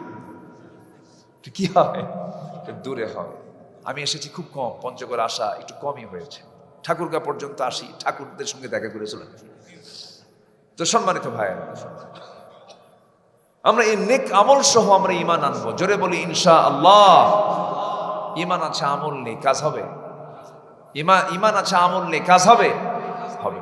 টুপি আছে কিন্তু লুঙ্গি নেই, কাম তো হবে না। লুঙ্গিও থাকতে হবে, টুপিও থাকতে হবে। লুঙ্গি আছে, টুপি নাই, তাও চলে, কিন্তু টুপি পরে লুঙ্গি নেই, এটা তো হলো না। দুটোই লাগবে। আমার বন্ধুগণ, সুন্নত লাগবে, নফলও লাগবে। কে বলেছে নফল লাগবে না? সুন্নত লাগবে, নফলও লাগবে, মুস্তাহাবও লাগবে, ফরজও লাগবে, সবই লাগবে। কারণ যখন আপনার কোথাও কোনো ঘাটতি হয়, তখন নফল দিয়ে ঘাটতি পূরণ। সুবহানাল্লাহ বলবেন না? আমার নবীজি জিকির আজগার কম ছিল না, বেশি ছিল। নবীজি সর্বক্ষণ তার ঠোঁট নড়তে থাকতো, কারণ এই ঠোঁটটা ভিজায় রেখেছেন তিনি আমার কে। জিব্বা ভিজায় রেখেছেন তিনি আমার কে। মাঝে মাঝে জিব্বা শুকে যায়, কোন সময় বলেন তো? হ্যাঁ, জিব্বা মাঝে মাঝে শুকে যায় না? খাওয়ার রুচি হয় না? কোন সময়? জ্বর আসলে। এই তো ভালো কথা কইছেন, কথা কন না কেন? কি আসলে? কি আসলে? জ্বর যখন আসে, মুখটা শুকে যায়, সব খাবার তখন কি লাগে? তিতা লাগে। মানে মুখের জোয়ার নাই, মুখের কোনো লালা নাই, মুখের কোনো রস নাই। জ্বর হয়েছে, একদম আপনার রুচি মুখ থেকে বিদায় নিয়েছে, কোনো কিছু খেতে ইচ্ছা হচ্ছে না। তখন বোঝা যায় যে হ্যাঁ, মুখের লালার কি দাম। সুবহানাল্লাহ বলবেন না? সর্বক্ষণ এই জিহ্বাকে সিক্ত রেখেছেন যিনি, তিনি আমার কে? আল্লাহ পাক। আল্লাহ রাব্বুল আলামিন বলছেন, বান্দা আমি তোর জিহ্বাকে, তোর মুখটাকে আমি সিক্ত করে রেখেছি, ভেজা করে রেখেছি 24 ঘন্টা। মানুষ যখন ঘুমিয়ে পড়ে তখনও লালা মুখ থেকে পড়ে। লালা থাকে কিনা তার বড় প্রমাণ হলো গোটা বালিশ ভিজে শেষ। ঠিক কিনা বলে? লালা দিয়ে ভিজে শেষ হয়ে যায়। সর্বক্ষণ 24 ঘন্টা আল্লাহ রাব্বুল আলামিন মুখের মধ্যে লালাটা কমপ্লিট করে রেখে দিয়েছেন। আবার চোখের মধ্যে পানিটাকে আল্লাহ রাব্বুল আলামিন কন্টিনিউ রেখেছেন। চোখটা ভিজা। চোখটা কি ভেজা? কেন ভেজা? চোখটা যদি না ভেজা রাখেন তাহলে চোখটা নষ্ট হয়ে যাবে। চামড়াটা শুষ্ক, চামড়া মজবুত জিনিস, ভিতরে সবকিছু প্যাকেট হয়ে আছে, কিন্তু চোখটা তো প্যাকেট হয়ে নাই। এই চোখটাকে ঠিক রাখার জন্য, জীবাণু মুক্ত রাখার জন্য মহান রাব্বুল আলামিন আমার আপনার চোখের পানি মিঠা না করে লবণ করে দিয়েছেন। যেরকম সুবহানাল্লাহ। লবণ আছে যেখানে জীবাণু নাই সেখানে, লবণ আছে যেখানে জীবাণু নাই সেখানে জীবাণু সেখানে থাকতে পারে না। এই জন্য পানির যে উৎস সমুদ্র, সমস্ত সমুদ্রের পানিকে আল্লাহ রাব্বুল আলামিন লবণ করে দিয়েছেন। যদি লোনা না হয়ে মিঠা হতো, গোটা পৃথিবীর বাতাস সব দূষিত হয়ে মানুষ মারা যেত। সব ময়লা আবর্জনাগুলো যখন সমুদ্রে গিয়ে জমা হয়, লবণ সমস্ত দূষিত পদার্থগুলোকে খেয়ে শেষ করে ফেলে। যেরকম সুবহানাল্লাহ। আল্লাহ রাব্বুল আলামিন বান্দার চোখের পানি কি লবণ করেছেন, মুখের লালাকে কি স্বাদ করেছেন বলেন? মুখের লালা কেমন লাগে? হ্যাঁ, মুখের লালার স্বাদ কেমন? কন না একটু কন। হ্যাঁ, কোন স্বাদ আছে? আস্তে, কোন স্বাদ আছে? যেটা স্বাদ নয় সেটা কি বলে এলাকা? পাইনসা। এই তো, কি লাগে? কি লাগে বলেন? কি লাগে? পাইনসা। স্বাদ, স্বাধীন করেছেন মুখের লালাকে। এটা না টক না মিষ্টি, কিচ্ছুই না, একটা মানে স্বাধীন লালা। সুবহানাল্লাহ বলবেন না? এটাকে জিরো, এটাকে নিউট্রাল রেখেছেন। নিউট্রাল কেন? খাবার আসবে, স্বাদের চেক হবে, যেরকম সুবহানাল্লাহ। আর যদি মিষ্টি হতো লালা, তাহলে মিষ্টি কি হতো বুঝতে পারতাম না। যদি এটা টক হতো, তাহলে আমি কোনো খাবারের স্বাদ সবই টক টক মনে হতো। এই জন্য এটাকে নিউট্রাল রেখে যে খাবারই আসে জিব্বা কয় পুঁটি মাছ, কি মাছ, শোল মাছ, বোয়াল মাছ, কাসকি মাছ, আপেল, কমলা, বেদেনা। এই জিহ্বার ভিতরে এই সিগন্যাল কে দিয়েছেন? আসতে বলবেন না, কে দিয়েছেন? যিনি সিগন্যাল দিলেন সে আল্লাহর নামই মনে থাকে না। খাইয়া কয় ও আল্লাহর নাম নেই নাই, আছে কিনা বলেন? আবার দোয়া, তাও দোয়া আছে, বিসমিল্লাহি আউয়ালাহু ওয়া আখিরাহু, তাও বলে নাও বান্দা, আমি তাও খুশি হব, যেরকম সুবহানাল্লাহ। তাহলে চোখের পানি কি করেছেন বলেন? লবণ করেছেন। মুখের লালাকে আল্লাহ রাব্বুল আলামিন ভটকা করে দিয়েছেন, পানসা করে দিয়েছেন, স্বাধীন করে দিয়েছেন। আবার কানের মধ্যে কিছু ময়লা আছে না নাই? এই ময়লা কেমন? ময়লা কি অকাজের জন্য? এটা ময়লা না, এটাকে ময়লা বললে ভুল হয়ে যাবে। কানের যে ময়লাটা আমরা দেখতে পাই ইয়ারক্স, এটা কোনো ময়লা নয়, এটা কিন্তু এটার স্বাদ হলো তিতা। কেমন লাগে? তিক্ততা। আল্লাহ রাব্বুল আলামিন কানের মধ্যে তিক্ততা দিয়েছেন, এর মধ্যে একটু তিতা তিতা ভাব আছে। কেন? বান্দা যখন ঘুমিয়ে পড়ে, কিছু বেতালের কিছু পিঁপড়া যদি কানের মধ্যে ঢুকে যেত, কোন পিঁপড়া যদি ঢুকেও যায়, যখন ওই কানের মধ্যে যখন তিতা অংশটুকু তার যখন মুখে লেগে যায়, সে চট করে বের হয়ে আসে। আর কানের ময়লা যদি আল্লাহ পাক মিষ্টি বানায় দিতেন, সলিমুদ্দিন ঘুমান শুরু করতো, সব পিঁপড়া কানে জমা হতো। কান ঠিক করবে না, ঘুম পারবে, বড় সমস্যা হয়ে যেত। এই জন্য আল্লাহ রাব্বুল আলামিন কানের সেই ময়লাগুলোকে মিষ্টি করেন নাই, কি করেছেন বলেন? তিতা করেছেন। সুবহানাল্লাহ বলবেন না? খাইছেন কখনো? খান নাই তো, তিতা বুঝবেন, একদিন চেক করে দেখি। কি কথা কি বুঝতেছেন? আচ্ছা, আল্লাহ তাআলা কানের এই ময়লাকে তিক্ত করে দিয়েছেন। বিয়ারিং যদি জাম লেগে যায়, জং ধরে, তখন কি করে? গিরিজ করে, মোবিল দিয়ে এটাকে বারবার এটাকে পরিষ্কার করে এটাকে জং মুক্ত করে ফেলে। আল্লাহ পাক কানকে পরিষ্কার রাখার জন্য কানের ময়লা দিয়েছেন। এটা গিরিজ। আল্লাহু আকবার বলেন। আল্লাহ, আল্লাহ কি দেননি বলেন? আলাম নাজআল লাহু আইনাইন ওয়া লিসানান ওয়া শাফাতাইন ওয়া হাদাইনাহু নাজদাইন আল্লাযী খালাকাকা ফাসাওয়াকা ফাআদালাক ফি আইয়ি সূরাতিন মা শাআ রাক্কাবাক। আল্লাহু আকবার। চোখ প্রত্যেকদিন 1 মিলিলিটার পানি চোখ থেকে নির্গত হয়। কে দিয়েছেন? প্রতি মিনিটে 15 থেকে 20 বার চোখের পলক ফেলে। সুবহানাল্লাহ বলবেন না? সুবহানাল্লাহ বলবেন না? এটাকে আমার ইচ্ছাই ফেলে না, আল্লাহ ফেলে দেন। প্রতি মিনিটে 15 থেকে 20 বার। এটা হচ্ছে চোখের ওয়াইফাই। চোখের ময়লাকে কেটে দেয়, এই পলক ফেলে ফেলে ময়লাগুলো দূর করে দেয়। কারণ প্রচুর ধুলা আমরা দেখতে পাই না, এরকম বহু ধুলা চোখের মধ্যে ঢুকে যায়। রাত্রেবেলা যখন বান্দা ঘুমিয়ে পড়ে, আরো এক্সট্রা করে কিছু অয়েন্টমেন্ট আল্লাহ রাব্বুল আলামিন বান্দার চোখের মধ্যে দিয়ে দেন। বান্দা যখন ঘুম থেকে ওঠে, চোখের 2 কোণায় তাকে কি বলে? ওটার নাম কি এলাকায়? হ্যাঁ, 2 কোণায় সাদা কি? নেবর, নেবর, কেতো, পেছুল, পেছুল, আর দেন কত নাম দেখেন, ভাষার শেষ নাই। এই যে ময়লাগুলো, এটা কি ময়লা না এটা মলম? বলেন। অয়েন্টমেন্ট, মলম, মলম। এটা আল্লাহ পাক মেডিসিন দিয়েছেন। সুবহানাল্লাহ বলবেন না? কে দিয়েছেন? আসতে বলবেন না, কে দিয়েছেন? আল্লাহ। তাছাড়া চোখ ফুলে মরে যেতাম, চোখ ফুলে জীবাণু হয়ে চোখ অন্ধ হয়ে যেত, পৃথিবী দেখতে পেতাম না। মার পেট থেকে যে চোখ নিয়ে আসি, ওই চোখ নিয়ে কবরে চলে যায়। আল্লাহ পাক দুটো চোখ দিয়েছেন, কিন্তু এটার একদম এত সুন্দর মজবুত করে দিয়েছেন, চতুর্দিকের সব মেডিসিন দিয়ে বান্দার চোখটাকে সেট করে দিয়েছেন। জোরে বলে সুবহানাল্লাহ। কার অবদান? আসতে বলবেন না, কার অবদান? আল্লাহর অবদান। আল্লাহ শুধু মানুষ পালেন না, সব পালেন, সব পালেন। চিন্তা করেন, মশা মানুষকে ভয় পায় না, মানুষ মশাকে ভয় পায়। একটু চিন্তা করে কথাগুলো বলছি, কষ্ট পাচ্ছেন না তো আপনারা? একটু চিন্তার কথা একটু মাথায় নেন। আচ্ছা, মানুষ কি মশা ভয় পায় না মশা মানুষকে ভয় পায়? মশারি কেনে কি? মশারি কেনে মানুষ। মশারির ভিতরে থাকে কে? মানুষ। কার ভয়? চিন্তা করা যায়। মানুষ নাকি বিশাল শক্তিশালী, এত পাওয়ার, ঠেকায় কে? আনা রব্বুকুমুল আলা কইছে না? ফেরাউন কইছে না? নমরুদ কয় আমি আল্লাহরে মারবো, আল্লাহকে মশা পাঠায় দিলাম। ন্যাংরা মশা দিয়ে বিদায় করেছেন তিনি কে? মশা। এই মশাটা আমরা যদিও ভাবি যে ছোটখাটো একটা প্রাণী, এটার মধ্যে অনেক কিছু আছে। আল্লাহ পাক আজ থেকে ১৫০০ বছর আগে মশা নিয়ে কথা বলেছেন। সুবহানাল্লাহ বলবেন না? কাফেররা বলল মাযা আরাদাল্লাহু বিহাদা মাসালা, তোমার আল্লাহর কাজ নাই, কাম নাই, মশার উদাহরণ কোরআনে দেয়, এটা কোনো কথা হলো নাকি? কিন্তু আজকে এই কেন দিয়েছেন, এটার বাস্তবতা আজকে মিলে যায়। যেরকম সুবহানাল্লাহ, মশা সৃষ্টি এবং অত্যাধুনিক প্রযুক্তি, এটা বিশাল মিল পাওয়া যায়। এই যে কিছুক্ষণ আগে ড্রোন ক্যামেরা চললো না, ড্রোন ক্যামেরা, এই ড্রোন ক্যামেরা, কম্পাউন্ড আই, এরপরে রোবোটিক সিস্টেম যে কারগুলো আছে, এই সমস্ত বিভিন্ন যে প্রযুক্তিগুলো, এই মশার কিছু কিছু বডি থেকে অনেক কিছু ধার করে এই সমস্ত প্রযুক্তিগুলো আবিষ্কার হয়েছে। সুবহানাল্লাহ বলা যাবে না ভাই? তাও আবার মশার গায়ে যে মেশিনটা আছে, এরকম মেশিন এখন পৃথিবীতে তৈরি হয়নি।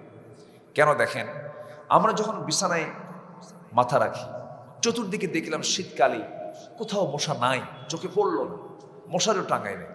শুয়ে পড়ার সঙ্গে সঙ্গে 10 মিনিট যেতে না যেতেই নাকের কাছে, কানের কাছে সারে গামা পাদা নিশা। ঠিক কিনা বলেন? তাহলে এই যে ও আপনার খুঁজলো, ওর চোখ কই? আপনার চোখে ধরা পড়লো না, ও দেখলো কেমন? আপনাকে দেখলো কে? কিভাবে দেখলো? বিজ্ঞান বলছে ৭৫ ফুট দূর থেকে মশা টের পায় এখানে কোন সলিমুদ্দি শুয়ে আছে। সুবহানাল্লাহ বলবেন না? ও আপনাকে ধরে ফেলছে, আপনি যাবেন কোথায়? কিন্তু ওই যে আওয়াজটা করে নাকের কাছে, কানের কাছে এসে যে একটা আওয়াজ দেয়, এই আওয়াজ কিন্তু তার ভোকাল মানে সাউন্ড নয়, কণ্ঠের সাউন্ড নয়, এটা হচ্ছে তার 2 পাখা যে ঝাপটান মারে সেটার আওয়াজ। সায়েন্স বলছে মশা প্রতি সেকেন্ডে তার 2টা পাখা 500 থেকে 600 বার ঝাপটান মারে প্রতি কি সেকেন্ডে। আজ পর্যন্ত পৃথিবীতে মশার গায়ে যে মেশিন দিয়েছেন আল্লাহ, এমন মেশিন পৃথিবীতে আবিষ্কার হয় না। এটা আল্লাহু আকবার বলা যাবে না ভাই? কার সৃষ্টি? বলেন কার সৃষ্টি? আল্লাহর সৃষ্টি। আল্লাহ রাব্বুল আলামিন বলেন ইন্নাল্লাহা লা ইস্তাহি আন ইয়াদরিবা মাসালান মা বাউদাতান ফামা ফাওকাহা فأما الذين آمنوا فيعلمون أنه الحق من ربهم وأما الذين كفروا فيقولون ماذا أراد الله بهذا مثلا يضل به كثيرا ويهدي به كثيرا وما يضل به إلا الفاسقين জোরে বলুন আল্লাহু আকবার। আল্লাহ রাব্বুল আলামিন মশা অথবা তদপেক্ষা কোনো কিছুর উদাহরণ দিতে আল্লাহ লজ্জা পান না। ইমানদার যারা তারা বলে না এই উদাহরণের মধ্যে অবশ্যই কিছু হিকমত রয়েছে। আর কাফেররা বলল তোমার আল্লাহর কাজ নাই, কাম নাই, কি উদাহরণ দেয়? উদাহরণ দেওয়ার কি দরকার ছিল? আমার বন্ধুগণ, এই মশার উদাহরণ শুধু এখানেই শেষ নয়। মশা যে মানুষকে কামড় দেয়, যে অংশটুকু ঢুকিয়ে দেয়, তাকে এলাকায় কি বলে জানি না, সুর না, সুর ফুটায় দেয়। এই সুরের ছোট্ট একটা অংশ সে ঢুকায় দেয় মানুষের চামড়ার ভিতরে। এই চামড়াকে ভেদ করে সে রক্ত বের করে আনে। এটা কিন্তু ছোটখাটো কোনো অপারেশন নয়। আপনি যদি কোনো একটা কিছু ঢুকান, সঙ্গে সঙ্গে হেড অফিস কিন্তু টের পেয়ে যায়, মাথা টের পেয়ে যায়, ব্রেন টের পেয়ে যায়। কিন্তু মশা যখন ঢুকে পড়ছে আপনি টের পাচ্ছেন না। ছোটখাটো অপারেশন কিন্তু এটা নয়। ওই মশার সুরের ভিতরে 6টা অংশ আছে, 6টা পার্ট আছে। প্রথম 2টা পার্ট দিয়ে সে আগে কি করে, আমার আপনার বডিতে পড়ে চামড়াটাকে ফেড়ে ফেলার পর পরের 2টা অংশ দিয়ে ওই ছোট্ট সুরের 6টা অংশের সেকেন্ড 2টা অংশ দিয়ে সে আস্তে করে ব্লাড ভেসেল খুঁজতে থাকে, ব্লাড ভেসেল খুঁজে বের করে। পঞ্চম অংশ দিয়ে আস্তে করে চতুর্দিকে এসে ওই সুর দিয়ে সুরের অংশটুকু পঞ্চম অংশ দিয়ে সে কি করে, কেমিক্যাল নিঃসরণ করে। চতুর্দিকে একটা কেমিক্যাল সে ছেড়ে দেয় যা এনেস্থেশিয়ার কাজ করে, অজ্ঞান করে ফেলে ওইটুকু অংশ। অজ্ঞান হয়ে যাওয়ার পর 5টা অংশ চলে গেল। ওই সুরের 6ঠম অংশ দিয়া আস্তে করে সে তার দেহের ভিতরে, মানুষের দেহের মধ্যে আস্তে করে ঢুকায় দিয়ে আস্তে করে মশা তার রক্তগুলো তুলে তার পেটের মধ্যে তুলে নেয়। যখন তোলা শেষ হয়ে গেল 10 মিনিট 12 মিনিট পর বান্দা নিচে হাতের দিকে চুলকায়। ব্যাপারটা কি, মানে ওই এনেস্থেশিয়া অজ্ঞান করার মেয়াদটা শেষ হয়ে গেছে, এরপরে চুলকান শুরু হয়ে যায়। যদি এরকম না করে সে যদি অপারেশন করতো ডাইরেক্ট, তাহলে কি কথা বোঝেন নাই, মরে যেত, সমস্যা হয়ে যেত। আল্লাহ রাব্বুল আলামিন এই যে এত সুন্দর প্রযুক্তি মশার গায়ের মধ্যে দিয়েছেন, এই মশাকে রিসার্চ করে আজকে বিজ্ঞান একটা নিডেল, একটা সিরিঞ্জ আবিষ্কার করেছে যার নাম হলো মসকিউটো ইন্সপায়ার্ড সিরিঞ্জ। পেইনলেস মাইক্রোনিলস একটা সিরিঞ্জ তৈরি করেছে। এটা সম্পূর্ণ পেয়েছে হলো মশার গায়ের প্রযুক্তি থেকে। জোরে কোন সুবহানাল্লাহ। পাখি সুন্দর না বিমান সুন্দর? একটু ভালো করে কোন, পাখি সুন্দর না বিমান সুন্দর? দেখতে সুন্দর কোনটা বলেন? পাখি। আল্লাহ রাব্বুল আলামিন এই পাখিকে এমন সুন্দর করে বানায়া দিয়েছেন। আল্লাহ রাব্বুল আলামিন পাখিকে বিমানের কপি বানায়া দিয়েছেন। বিমান থেকে পাখি থেকে বিমান হয়েছে না বিমান থেকে পাখি হয়েছে? বলেন বলেন বলেন বলেন। পাখি বিমান তৈরির একটা সূরা আছে, বিমান তৈরি হয়েছে যে সূরাকে রিসার্চ করে সেই সূরা সবার জানা আছে। যারা পারেন ঠোঁট মিলে আমার সঙ্গে বলুন, আলাম তারা কাইফা ফাআলা রাব্বুকা বিআসহাবিল ফিল আলাম ইয়াজআল কাইদাহুম ফি তাদলিল ওয়া আরসালা আলাইহিম তায়রান আবাবিল তারমিহিম বিহিজারাতিন মিন সিজ্জিল ফাজআলাহুম কাআসফিম মাকুল। জোরে বলুন আল্লাহু আকবার। আল্লাহ রাব্বুল আলামিন আসহাবুল ফিলদের উপরে সিজ্জিল নামক বোমা নিক্ষেপ করেছিল। ওই আবাবিল নামক বিমান উপর থেকে 2টা করে বোমা মেরে দিয়েছিল। সেই বোমার নামটা বলেছেন সিজ্জিল নামক বোমা, আবাবিল নামক বিমান। তাহলে বলুন, বিমান হামলা আজকের ঘটনা না আগের ঘটনা? আজকের না আগের ঘটনা? অনেক আগের ঘটনা। বিমান হামলা কেমনে করে, বোমা হামলা কেমনে করতে হয় তাও আল্লাহ পাক শিখিয়ে দিয়েছেন সূরা ফিলের ভিতরে। আমার বন্ধুগণ, জেনে আশ্চর্য হয়ে যাব আমরা। পেরেগ্রিন ফ্যালকন নামে একটা পাখি আছে, যে পাখি তাকে রকেট বার্ড বলা যায়। অত্যন্ত দ্রুতগামী একটা পাখি, আকাশে সে ওড়ে। একটা চিতাবাঘ প্রতি ঘন্টায় 112 কিলোমিটার বেগে সে দৌড়াতে পারে। সেখানে একটা পেরেগ্রিন ফ্যালকন পাখিটা প্রতি ঘন্টায় আকাশে ওড়ে হলো 400 কিলোমিটার। কত কিলোমিটার বলেন?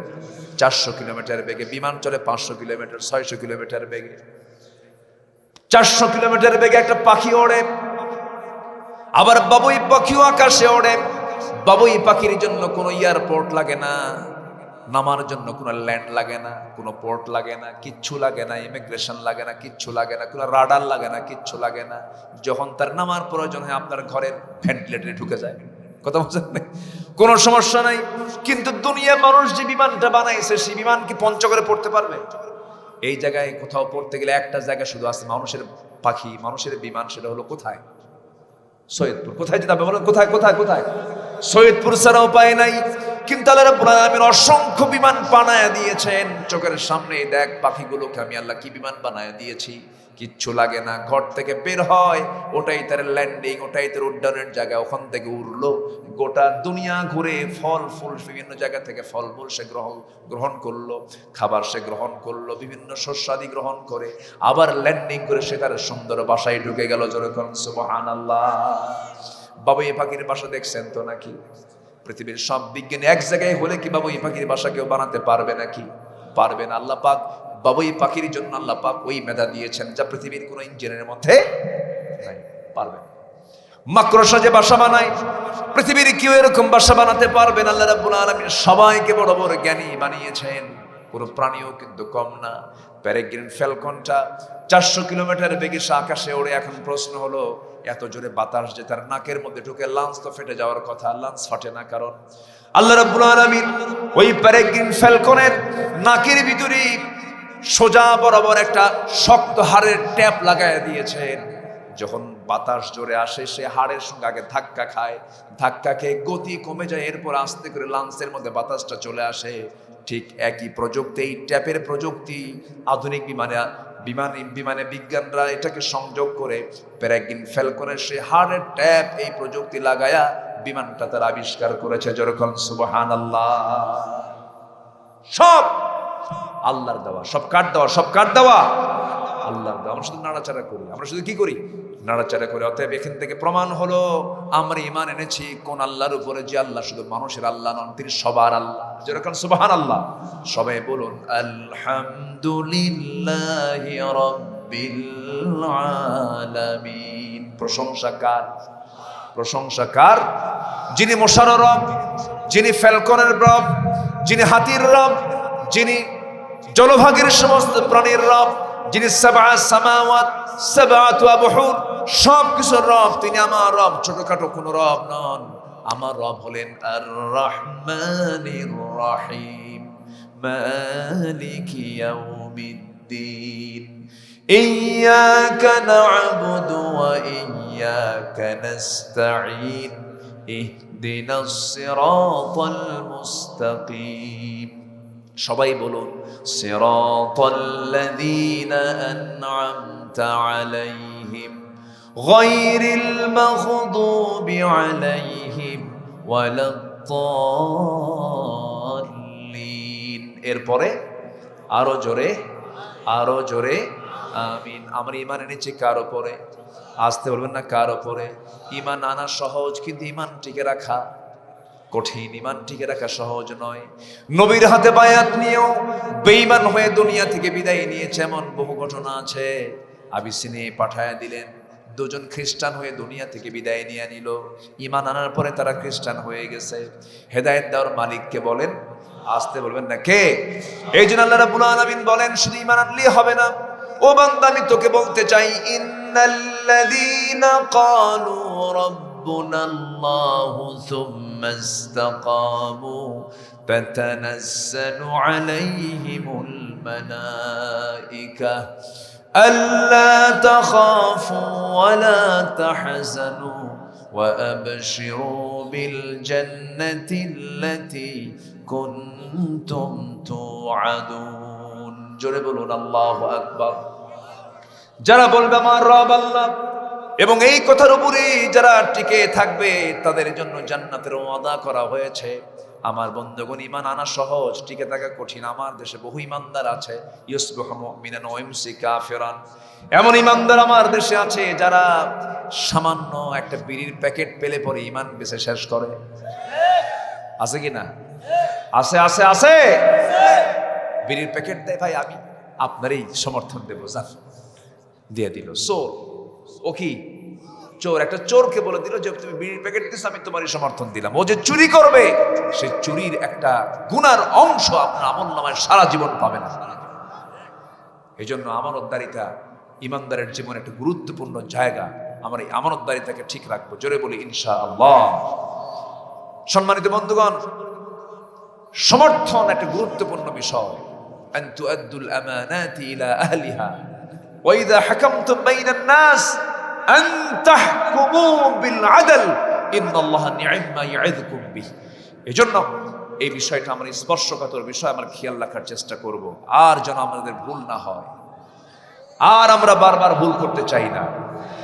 আইয়ুবের শাসন, মুজিবের ভাষণ, জিয়র রহমানের খাল কাটা, আর চাচা এরশাদের তাল বেতাল, মাঝখান দিয়ে হরতাল আর হরতাল, সব দেখা শেষ।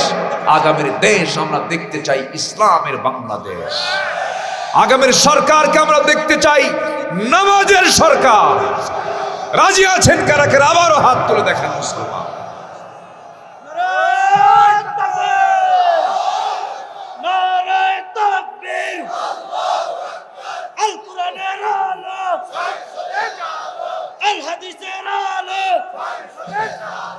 আগামীর বাংলাদেশ, আগামীর বাংলাদেশ, নারায়ে তাকবীর। আল্লাহ কবুল করুন, জোরে বলে আমিন। বলেন তো 5 আগস্টের আগে, জুলাই আন্দোলনের আগে কি মাহফিল হওয়া সম্ভব ছিল? ছিল? পুলিশ যে কতবার আসতো আর বলতো নাশকতার আশঙ্কা। হঠাৎ একটা মানে কি বলবো, জঙ্গির নাটক, জঙ্গি রাস্তা নাই, র‍্যাব অভিযান চালিয়ে এতগুলো জঙ্গি ধরে আনছে। বলেন তো এই 1.5 বছরে কি এরকম কোনো অভিযান হয়েছে? কোথাও অভিযানের নাম শুনছেন আপনারা? কেন নাই? এটা ছিল নাটক। আর সেই নাটকের যে নাট্যকার, উনি এখন মামুবাড়ি দিল্লি গিয়ে বসে আছেন। এই জন্য নাটকার খেলতেছে না, নাটকার হচ্ছেন। যাই হোক, ওইদিকে আর বেশি না যাই, নাই তো দেশ, আর কি করবে না। থাক, আমরা একটু আমাদের ইমানগুলো ঠিক করি। জোরে বলি ইনশাআল্লাহ। আমরা বেশি করে বিড়ি খাবো। বিড়ি খাবেন? এদেশের মানুষ নামাজ বেশি পড়ে না বিড়ি বেশি খায়? এত বিড়ি খায়, শীতের মধ্যে আরো বাড়ে, এটার উৎপাত আরো বাড়ে। আরো কি বিড়ি খাও কেন? হুজুর খুব ঠান্ডা লাগছে, হিট করতেছে, হিট হিট করে, দেহের গরম বাড়ায়। আমরা লাঞ্চকে নষ্ট করব না, আমরা শরীরের প্রতি জুলুম করব না। ওয়ালা তুলকু বিআইদিকুম ইলা তাহলুকা, নিজকে তুমি ধ্বংসের দিকে ঠেলে দিও না। সকল নেশা থেকে জাতিকে হেফাজত করুন, আল্লাহুম্মা আমিন বলেন। যুবকরা সকল প্রকার বদভ্যাস থেকে নিজেকে মুক্ত রাখো। স্মার্ট ডিভাইস আসক্তি, মোবাইল কিন্তু একটা আসক্তি, কিন্তু ঘন্টার পর ঘন্টা বাজে সময় নষ্ট করে এই ডিভাইস। এর মধ্যে গেমস, জুয়া, মাদক, তারপরে নেশা, সব কিছু এর মধ্যে আছে, সব আছে এর মধ্যে। এবং কত যে অ্যাপস, সব অ্যাপসকে তুমি সক্রিয় রেখো না। যে অ্যাপস তোমাকে জান্নাতে নিয়ে যাবে সেই অ্যাপস তুমি রাখো। ভালো কিছু তো আছে। সম্মানিত বন্ধুগণ, বিশেষ করে যুব সমাজ, স্মার্টফোন তোমাকে শেষ করে দিচ্ছে। বিশেষ করে এই যে বিভিন্ন Messenger, imo, Line, Viber, WhatsApp, Instagram, Kurigram, এগুলো করা যাবে না। এগুলোর দিকে যাও না, এগুলো বাদ দিয়ে দাও। এগুলো বাদ দিয়ে যেদিকে তোমার জান্নাতের লাইন, সেদিকটা তুমি ধরার চেষ্টা করো। বিবাহ পূর্ব কোনো অবৈধ সম্পর্ক তুমি জড়িও না। বিবাহ পূর্ব যে সম্পর্কে গড়বা, এটা তোমার লস প্রজেক্ট। চুরি, ফিতা, যা কিনবা আর ফুচকা খাবা, সব শেষ, কিচ্ছু না। এগুলো সব লস প্রজেক্ট, সব টাকার অপচয়। এগুলো বাদ। নিজের জীবনকে গড়ো ইসলাম দিয়ে, কোরআন দিয়ে, নামাজ দিয়ে। জোরে বলি ইনশাআল্লাহ। একটা প্রশ্ন করবো আমি, বলুন তো আমার দেশে কোন ওয়াক্তে মসজিদে সবচেয়ে কম মুসল্লি পাওয়া যায়? সবচেয়ে বরকত বেশি কোন ওয়াক্তের? সবচেয়ে ফজিলত বেশি কোন ওয়াক্তের? এবং মানুষ সবচেয়ে বেশি ঘুমায় কোন ওয়াক্তে বেশি? কি করবেন বলেন? এটা কি আবার? এত তো ঘুরাঘুরির দরকার নাই, ওইদিকে নজর যায়, সব কাছে টেনে নেন। আমার দিকে তাকান। কষ্ট পাচ্ছেন মনে হয় আপনারা নাকি? আমি কি দোয়া করে দেব? আলোচনা চলুক, জোরে বলি ইনশাআল্লাহ। আমার দিকে তাকান। যুবকরা, খারাপ কোনো বন্ধু আনাবা না, যে বন্ধু তোমার লাইনকে অন্যদিকে নিয়ে যাবে, এড়িয়ে যাবে। গার্লফ্রেন্ড রাখবা না। যুবক আরেক যুবককে প্রশ্ন করে, তোর কি গার্লফ্রেন্ড আছে রে? না, তুই তো মানুষই না। কি কথা কি বুঝতেছেন? মানে এত বান্ধব, এত দুষ্ট, মানে খুব দুষ্ট আছে কিছু কিছু যুবক। খুব সাবধান থাকতে হবে। মাথার চুল থেকে পা পর্যন্ত পোশাক আশাক সবকিছু ঠিক রাখতে হবে। মাথার চুলগুলো দেখছেন এখন ছেলেদের মাথার চুলগুলো, দুই দিকে চুল নাই, পিছনেও চুল নাই, চামড়া বের করা, মাথার উপরে গোল কইরা সেন্ট মার্টিন দ্বীপ। যখন বলা হয় তুমি এটা ডিজাইনটা পাইছো কোথায়, হুজুর বুঝবেন না এগুলো। মেসি, নেইমার, তুমি কি কুত্তা? এই হচ্ছে ডিজাইন, এগুলো করা যাবে না। মেয়েরাও তাদের রুচির মহামারী দেখা দিয়েছে, রুচি নাই, সব ভালো ধরনের ছেলেকে পছন্দ করে না। কোন ছেলে পছন্দ করে? যে ছেলের প্যান্টের হাঁটু ফাটা। প্যান্টের হাঁটু কি ফাটা? দুই প্যান্টের হাঁটু ফাটা যান জানান আব্বা? এত সুন্দর মডেল, এত সুন্দর ডিজাইন, ওর প্যান্টের হাঁটু ফাটা। এই হচ্ছে রুচি। আল্লাহ পাক এই সমস্ত বদ রুচি থেকে যুব সমাজ, নারী সমাজকে আল্লাহ পাক হেফাজত করুন। জোরে বলি আমিন। আমরা ঈমানকে লালন করব, জোরে বলি ইনশাআল্লাহ। সফলতার শর্ত হলো 9টা। এক লাইনে বলবো, আস্তে আস্তে করে একটু মনোযোগ দিয়ে শুনবেন। মহান রব্বুল আলামিন 1 নাম্বার বলছেন নেক আমল সহ ঈমান আনতে হবে। ঈমান আনলে কি হবে? ইন্নাল্লাযীনা আমানু ওয়া আমিলুস সালিহাতি লাহুম জান্নাতুন তাজরি মিন তাহতিহাল আনহার যালিকাল ফাওজুল কাবীর। জোরে বলুন আল্লাহু আকবার। ঈমান যারা আনবে, নেক আমল যারা করবে, তাদের জন্য এমন জান্নাত তাদের জন্য রাখা আছে যে জান্নাতের নিচ দিয়ে নহর প্রবাহিত, দুধের নহর, মধুর নহর, পানির নহর, শরাবের নহর। মোট নহর হলো কয়টা বলেন? 4টা প্রস্রবণ, 4টা নহর থাকবে। দুনিয়ার মধু পান করলে বুড়া আরো বেশি বুড়া হয়ে যায়, দুনিয়ার দুধ পান করলে বুড়া আরো বেশি বুড়া হয়ে যায়। কিন্তু জান্নাতের যদি কেউ দুধ, কেউ মধু যদি একটা বার পান করে, সে কোনোদিন আজীবনের মতো আর কোনোদিন বুড়া হবে না। জোরে কোন সুবহানাল্লাহ। বুড়ো চাচা খুশি হন নাই? কিছু কয় না। দাড়ি পাকাওয়ালা মানুষগুলো খুশি হন নাই? আপনারা খুশি হন নাই? বুড়ো হবেন না। জান্নাতে গেলে বুড়ো হওয়ার কোনো সুযোগ নেই। সারা জীবন যৌবনের মানে উত্তাল তরঙ্গ দেহের মধ্যে খেলতে থাকবে, সারা জীবন তার যৌবনটা ডাবল ডাবল থাকবে। এই নিয়ামত কে দিয়েছেন? আসতে বলেন, এই নিয়ামত কে দিবেন? কে দিবেন? আল্লাহ দিবেন। সেই জান্নাত আমরা চাই, আল্লাহ কবুল করুন। জোরে বলি আল্লাহুম্মা আমিন। আমার বন্ধুগণ, কিন্তু ঈমান নিয়ে টিকে থাকতে হবে। একজন সাহাবীর কথা এই মুহূর্তে মনে হয়ে গেল, দুজন সাহাবীর কথা মনে হয়েছে। একজন সাহাবীর কথা বলি, মক্কা এবং মদিনার ঠিক মাঝখান বরাবর তার বাড়ি। জন্মের আগেই বাপ চলে গেছে, আপন চাচার কাছে মানুষ হয়েছেন। মোটামুটি ইয়াং টকবকে যুবক, নবীর দাওয়াত তার কানে চলে আসছে, কালেমা পড়ে মুসলমান হয়ে গেছেন। মুসলমান হওয়ার সঙ্গে সঙ্গেই চাচার কানে সংবাদ চলে গেছে। চাচা শোনা মাত্রই বলছে, ভাতিজা শুনলাম তুমি নাকি কালেমা পড়েছ। সঙ্গে সঙ্গে আব্দুল্লাহ বলে, চাচা শুনবেন কেন? আপনি দেখেন, আশহাদু আল্লা ইলাহা ইল্লাল্লাহ ওয়াহদাহু লা শারীকা লাহ। সঙ্গে সঙ্গে চাচা বলছে, ভাতিজা এমন তুমি বড় ধরনের অপরাধ করে ফেলবে, আমি এটা কল্পনাও করতে পারি নাই।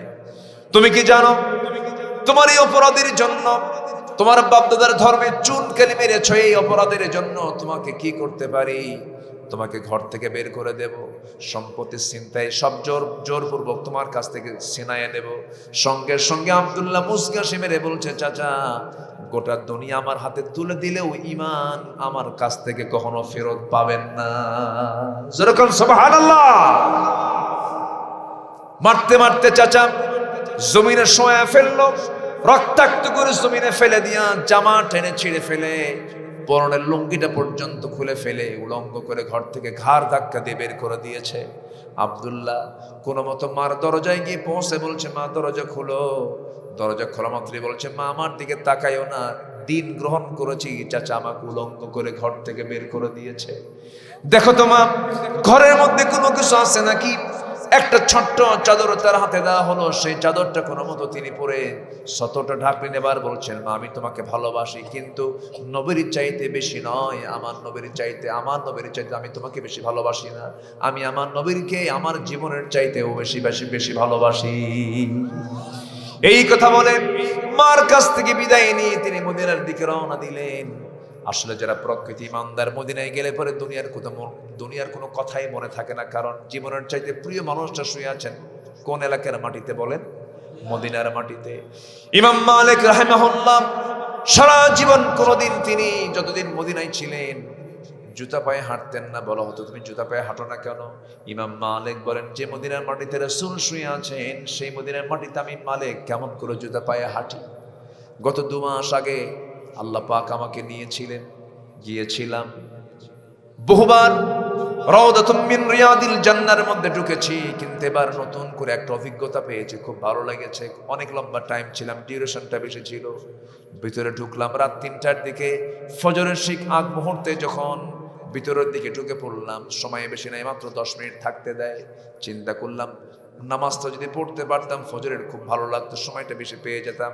হঠাৎ করে দেখতে পেয়েছে আমার দেশের কিছু প্রবাসী সেখানে পরিচ্ছন্ন কর্মীর কাজ করে। আমাকে দেখেই কাছে এসে বলে, হুজুর আপনি আসছেন? বললাম ভাই আমারে চিনেন নাকি? হ্যাঁ চিনি, আপনার ওয়াজ শুনি। বললাম ভাই দেখেন তো একটু থাকার ব্যবস্থা করা যায় নাকি, একটু বেশিক্ষণ আমি একটু থাকতে চাই। তো বলছে হুজুর একটু বসেন, দেখছি। ওখানকার যে প্রশাসনিক কর্মকর্তা তার কাছে গিয়ে এমন পাম দিছে, বুঝলেন, মানে আমার ব্যাপারে এমন এমন বলছে, প্রশাসনিক কর্মকর্তা নিজে এসে আমার হাত ধরে টেনে রাউদাতুম মিন রিয়াদিল জান্নার প্রথম কাতারের প্রথম লাইনে বসায় দিয়েছে। আমার জাতি, আমার এই দেশের মানুষ অন্তত কোনো কিছু না পারলেও পাম মারতে পারে, বুঝলেন, এটাতে খুব ফাস্ট, খুব দিতে পারে। আমাকে প্রথম কাতারে বসায় দিয়া ইনটেক এরকম একটা বোতল জমজমের পানি, পুরো হাদিয়া, এটা মানে খাদিমুল হারামাইনের পক্ষ থেকে দেওয়া হয়। পুরো ইনটেক একটা পানির জমজম বোতল, কিছু খেজুর আর কিছু আতর সামনে দিয়ে দিল। বসলাম। আমি যেখানে বসে আছি আমার নবীর কবরটা হলো সেখান থেকে মাত্র 2.5 হাত দূরে। আমি বাম দিকে তাকায় আছি, ফাঁকার দিকে তাকায় দেখি রাসূলুল্লাহর কবর। হ্যাঁ, হুনা হুনা মুহাম্মদ সাল্লাল্লাহু আলাইহি ওয়াসাল্লাম। আমি ডান দিকে তাকায় আছি, আমার নবীর মিম্বার। মা বাইনা বাইতি ওয়া মিম্বারি রাউদাতুম মিন রিয়াদিল জান্নাহ আও কামা ক্বালা আলাইহিস সালাতু ওয়াস সালাম। রাসূল বলেছেন আমার ঘর এবং আমার মিম্বার এর মাঝামাঝি যে অংশটুকু আছে এটা হলো জান্নাতের টুকরা। জোরে বলে সুবহানাল্লাহ। তো ওইটুকু সময় আমি ওখানে বসে আছি। আমি একবার ডান দিকে তাকাই, একবার বাম দিকে তাকাই। আমার কাছে মনে হচ্ছিল নবীজির একটা শরীরের ঘাম যেন আমার নাকে ধাক্কা খাচ্ছে। ডান দিকে তাকিয়ে আছি আর ভাবতেছিলাম রাসূল আমার এই পথে কত হেঁটেছেন।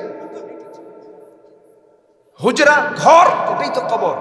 ঘর থেকেই মিম্বারে যেতেন, মিম্বার থেকে ঘরে যেতেন, কতবার হেঁটেছেন। সে জায়গায় আল্লাহ পাক আমাকে একটু বসায় রেখেছেন।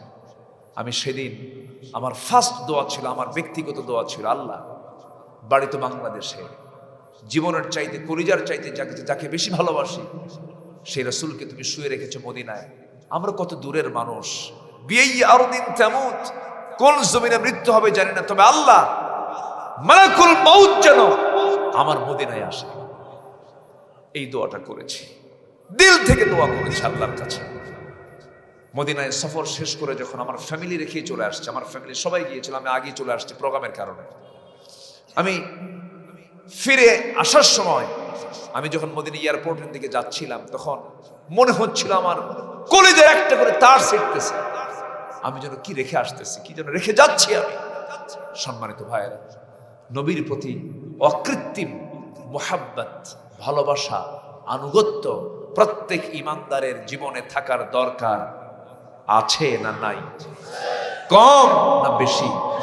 শুধু বেশি না, অনেক বেশি, অনেক বেশি। আগামীর পার্লামেন্টে আমরা একটা আইন দেখতে চাই, রাসূলকে যারা গালি দেবে, আল্লাহকে যারা গালি দেবে, কোরআন কিনে যারা বাজে কথা বলবে, আউল বাউল সরকারদের মতো বাজে লোকগুলো, এই সমস্ত শয়তানগুলোকে ধরে জিহ্বা টেনে ছেড়া দরকার। এমন একটা আইন আমার দেশে নতুন করে আইন পাস হোক। সবাইকে আপনারা চান? আমার দেশে মন্ত্রীকে গালি দিলে জেল হয়, নেতাকে গালি দিলে জেল হয়, রাসূলকে গালি দিলে বুদ্ধিজীবীর কাতারে তার নাম হয়। আর সেই আউল বাউল ফাউল আবুল সরকারদের পক্ষে কথা বলে ফরহাদ মাজহাররা, ওদের পক্ষে কথা বলে সুশীল সমাজের কিছু দাবিদার, কিছু বদমাইশরা। সম্মানিত ভাইয়েরা, ওরা বলে আবুল সরকারের ভাষা নাকি আমরা বুঝি না। মানে ওরা এমন ভাষা কয় আমরা নাকি বুঝি না, কোরআন বুঝি, হাদিস বুঝি, আর আবুল সরকারের কথা নাকি আমরা বুঝি। খুব নাকি মারেফত বোঝে ওরা। কি মারেফত বোঝে? আল্লাহ কোরআনে কইছে তোমরা 7 বার নাসো, কুল আউযু বিরাব্বিন নাস, মালিকিন নাস, ইলাহিন নাস, অতএব তোরা সব নাস। এইরকম জলজন্ত মানে বাজে কথা যারা বলে, ওদের কাম কাজের সঙ্গে বাইন্দা পিটাইয়া শেষ করে দাও। আছে না নাই? আচ্ছা, এর মূল কারণ হলো শক্ত বিধান নাই। শক্ত বিধান থাকলে সব ঠিক হয়ে যেত। যারা দেশ চালাইছে তারা তো বলতো আমাদের কোনো গুনাই নাই। টাঙ্গাইলের এক নেতা লতিফ সিদ্দিকী একদিন বলতেছে, আমি আমিন কব কেন? আমি কেন আমিন বলবো? আমি কি কোনো গুনাহ করছি নাকি? আমি তো নিষ্পাপ। চিন্তা করেন, আদম দোয়া করে রব্বানা যালামনা আনফুসানা। আমার বাপ আদম দোয়া করতেছে দুনিয়াতে বসেই, এসেই বলতেছে রব্বানা যালামনা আনফুসানা লা ইলাহা ইল্লা আনতা সুবহানাকা ইন্নী কুনতু মিনাজ যালিমিন। নবী বলতেছে আল্লাহর কাছে, আল্লাহ তুমি আমারে মাফ করো। আর লতিফ সিদ্দিকী কয় আমি কেন মাফ চাইবো? আমার তো কোনো গুনাই নাই। কোন কি সবকটা নিছে তার পীর সাহেবদের কাছ থেকে। সম্মানিত ভাইরা, আব্দুল্লাহ বলে ফেললেন, মা আমার জন্য দোয়া করো, আমি মদিনায় চলে যাচ্ছি। সুবহানাল্লাহ বলে সব ছেড়ে দিলেন, একদম যা ছিল সব নিয়ে নিছে। শুধু তার সম্পদ হলো কি, নাভি থেকে হাঁটুর নিচ পর্যন্ত 1 খণ্ড কাপড়, এছাড়া কিচ্ছু নাই। মা ছেড়ে দিয়া মার কাছে দোয়া নিয়ে রওনা করলেন। প্রচন্ড শীত সেই সময় আরব দেশে, বছরে 1 থেকে 2 মাস প্রচন্ড শীত হয়। ওই শীতের ভিতরে খালি পায়ে কাঁপতে কাঁপতে খালি গায়ে রওনা দিয়েছেন তিনি। মদিনা পৌঁছে গেলেন, নবীর ঘরের দরজায় গিয়ে নক করলেন। রাসূল দরজা খুলেই দেখেন কাঁপাকাঁপি করছে একটা ইয়াং টকবকে যুবক, সুন্দর চেহারা। ভিতরে ঢুকলেন, নবীর দেহের সুন্দর 2টা জুব্বা হাতের মধ্যে করে নিয়ে বাইরে এসে বলছে, আব্দুল্লাহ জুব্বাটা তাড়াতাড়ি পরো, ঠান্ডা লেগে যাবে তোমার। জুব্বা পরায়া দিলেন। রাসূল বলছেন, আব্দুল্লাহ ঘটনা কি বলো?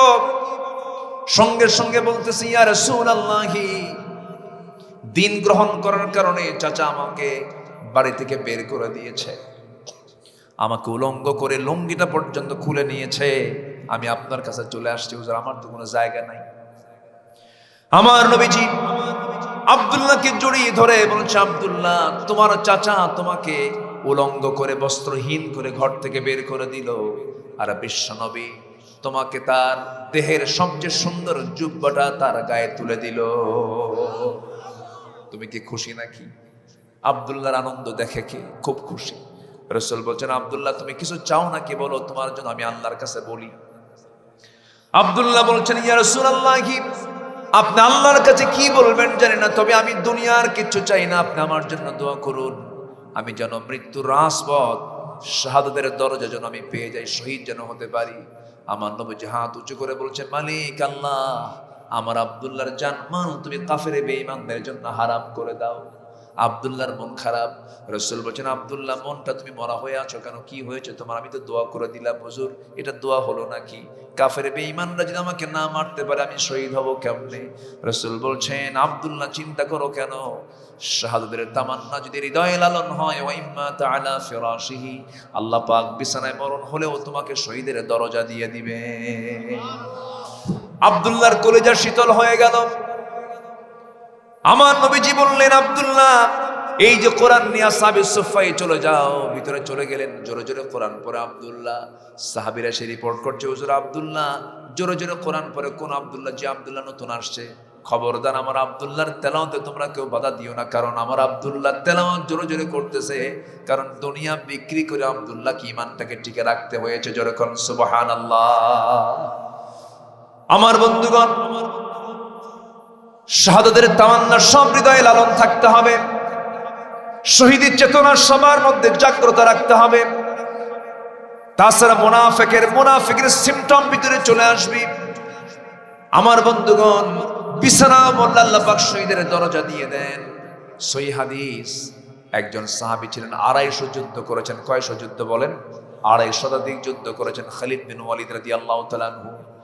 এতগুলো যুদ্ধ করার পরেও খালিদ বিন ওয়ালিদ মারা গিয়েছেন বিছানায়। যখন তিনি কাতরাচ্ছিলেন, নিজেকে আফসোস করে নিজেকে ধিক্কার দিচ্ছেন, খালিদ রে তোর কপাল বড় বড় খারাপ, এত যুদ্ধে অংশগ্রহণ করলি, এক ফোঁটা রক্ত জমিনে ঝরলো না, আজকে সাধারণ মানুষের মতো করে বিছানায় কাতরাতে কাতরাতে মরে যাচ্ছিস, খালিদ তোর কপালটা ভালো না। ওমরে ফারুক তাকে দেখতে আসলেন, তিনি কেঁদে কেঁদে তাকে এই কথাটাই বললেন। ওমরে ফারুক বলছে, না খালিদ বিন ওয়ালিদ, আল্লাহর কসম করে বলি, আমি তোমাকে সেনাপতির পদ থেকে সৈনিক বানাইছিলাম, কিন্তু তোমার প্রতি হিংসা করে নয়। তুমি যে যুদ্ধে যাও সেই যুদ্ধে বিজয় হয়, আস্থা তোমার প্রতি মানুষ এনেছিল, শিরকের প্রভাব ছড়িয়ে পড়ছিল, এই জন্য তোমাকে আমি সেনাপতির পদ থেকে সৈনিক বানায় দিয়েছিলাম। কিন্তু আজকে খালিদ মন খারাপ করো না, তোমার মধ্যে যে শাহাদাতের তামান্না হৃদয়ে লালন হয়ে আছে, তোমার মরণ যদি আজকে বিছানা হয় নবীদের কথা, আল্লাহ পাক তোমাকে শহীদের দরজা দিয়ে দিবেন। জোরে কোন সুবহানাল্লাহ। আমার নবীজি বহুদিন পর রাসূল বলছেন, আব্দুল্লাহ চলো আমরা যুদ্ধে যাই। যুদ্ধে চলে গেলেন। যুদ্ধ শেষ হওয়ার পরে মদিনার দিকে ফিরে আসতেছিলেন, হঠাৎ করে এক সাহাবী এসে বলছেন, হুজুর আপনার কলিজার টুকরা আব্দুল্লাহ বিছানায় মারা গেছে। আমার নবীজি যেন আকাশ থেকে ভেঙে পড়লেন, আমার নবীজির চক্ষুশ্রু পূর্ণ হয়ে গেছে। নবীজি বলছেন, আমার আব্দুল্লাহর জানাজার আয়োজন করো। আজকে আব্দুল্লাহর জানাজা কেউ পড়াবে না, আমি রাসূল নিজেই তার জানাজা পড়াইয়া দেব। আমার নবীজি জানাজায় শামিল হলেন, জানাজা সম্পূর্ণ করলেন। সম্পূর্ণ করার পর আমার রাসূল বলছেন, ও আমার সাহাবীরা, আমার কলিজার টুকরা আব্দুল্লাহর কবরটা কোথায় খনন করেছো? দুই পাহাড়ের ঠিক মাঝখান বরাবর। রাসূল বলছেন, আমাকে নিয়ে চলো। রাসূল পায়ে হেঁটে চলে গেলেন, কবরের সামনে দাঁড়ায়া ডুকরে ডুকরে কেঁদে কেঁদে বলছে, সাহাবীরা, আমার আব্দুল্লাহর কবরে আজকে আমি কাউকে নামতে দেব না, আমি রাসূল নিজে আমার আব্দুল্লাহর কবরে নেমে যাব। আমার নবীজি কবরে নামলেন। কবরে নামার পরে বলছেন, আবু বকর এইদিকে আসো, ওমর তুমি আমার বাম দিকে আসো, নামো। আমার নবীজি হাতটা আগায় দিয়ে বলছেন, সাহাবীরা রে, আমার অত্যন্ত কাছের টুকরা, আদরের টুকরা, কলিজার টুকরা আব্দুল্লাহকে আমার হাতে তুলে দাও। আব্দুল্লাহকে হাতে তুলে দেওয়া হলো। রাসূল বলছেন, ও আবু বকর মাথা ধরো, ওমর পাটা ধরো। তিনজন মিলে আমার নবীজি আস্তে করে আব্দুল্লাহর লাশটা কবরে শোয়া দিলেন। বুকের উপরে হাতটা রেখে আকাশের দিকে তাকিয়ে বলছে, আকাশের মালিক আল্লাহ, এই আব্দুল্লাহ কোনোদিন আমার সঙ্গে বেয়াদবি করে নাই, এই আব্দুল্লাহ আমাকে কোনোদিন কষ্ট দেয় নাই, এই আব্দুল্লাহর প্রতি আমি 100% সন্তুষ্ট। আল্লাহ, আব্দুল্লাহ দুনিয়া বিক্রি করে ইমানটাকে রক্ষা করেছে, এই আব্দুল্লাহ আজকে দুনিয়া থেকে বিদায় নিল, আল্লাহ তুমি আব্দুল্লাহকে মাফ করে দিও।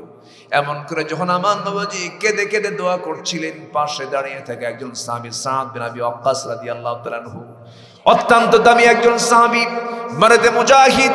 তিনি আফসোস করে বলছে, হারে তো ও সাদ বিন আবি ওয়াক্কাস তোর মতো হতভাগা মানুষ আর দুনিয়াতে নাই। আজকে তুই সাদ যদি জীবিত সাদ না হয়ে মৃত সাদ হয়ে যদি ওই কবরের বাসিন্দা হতে পারতি, তোর জীবনটা বড় ধন্য হতো। কারণ যে কবরবাসীকে দাফন করার জন্য পৃথিবীর সেরা সেরা 3 জন মানুষ কবরে নেমে যায়। যেরকম সুবহানাল্লাহ।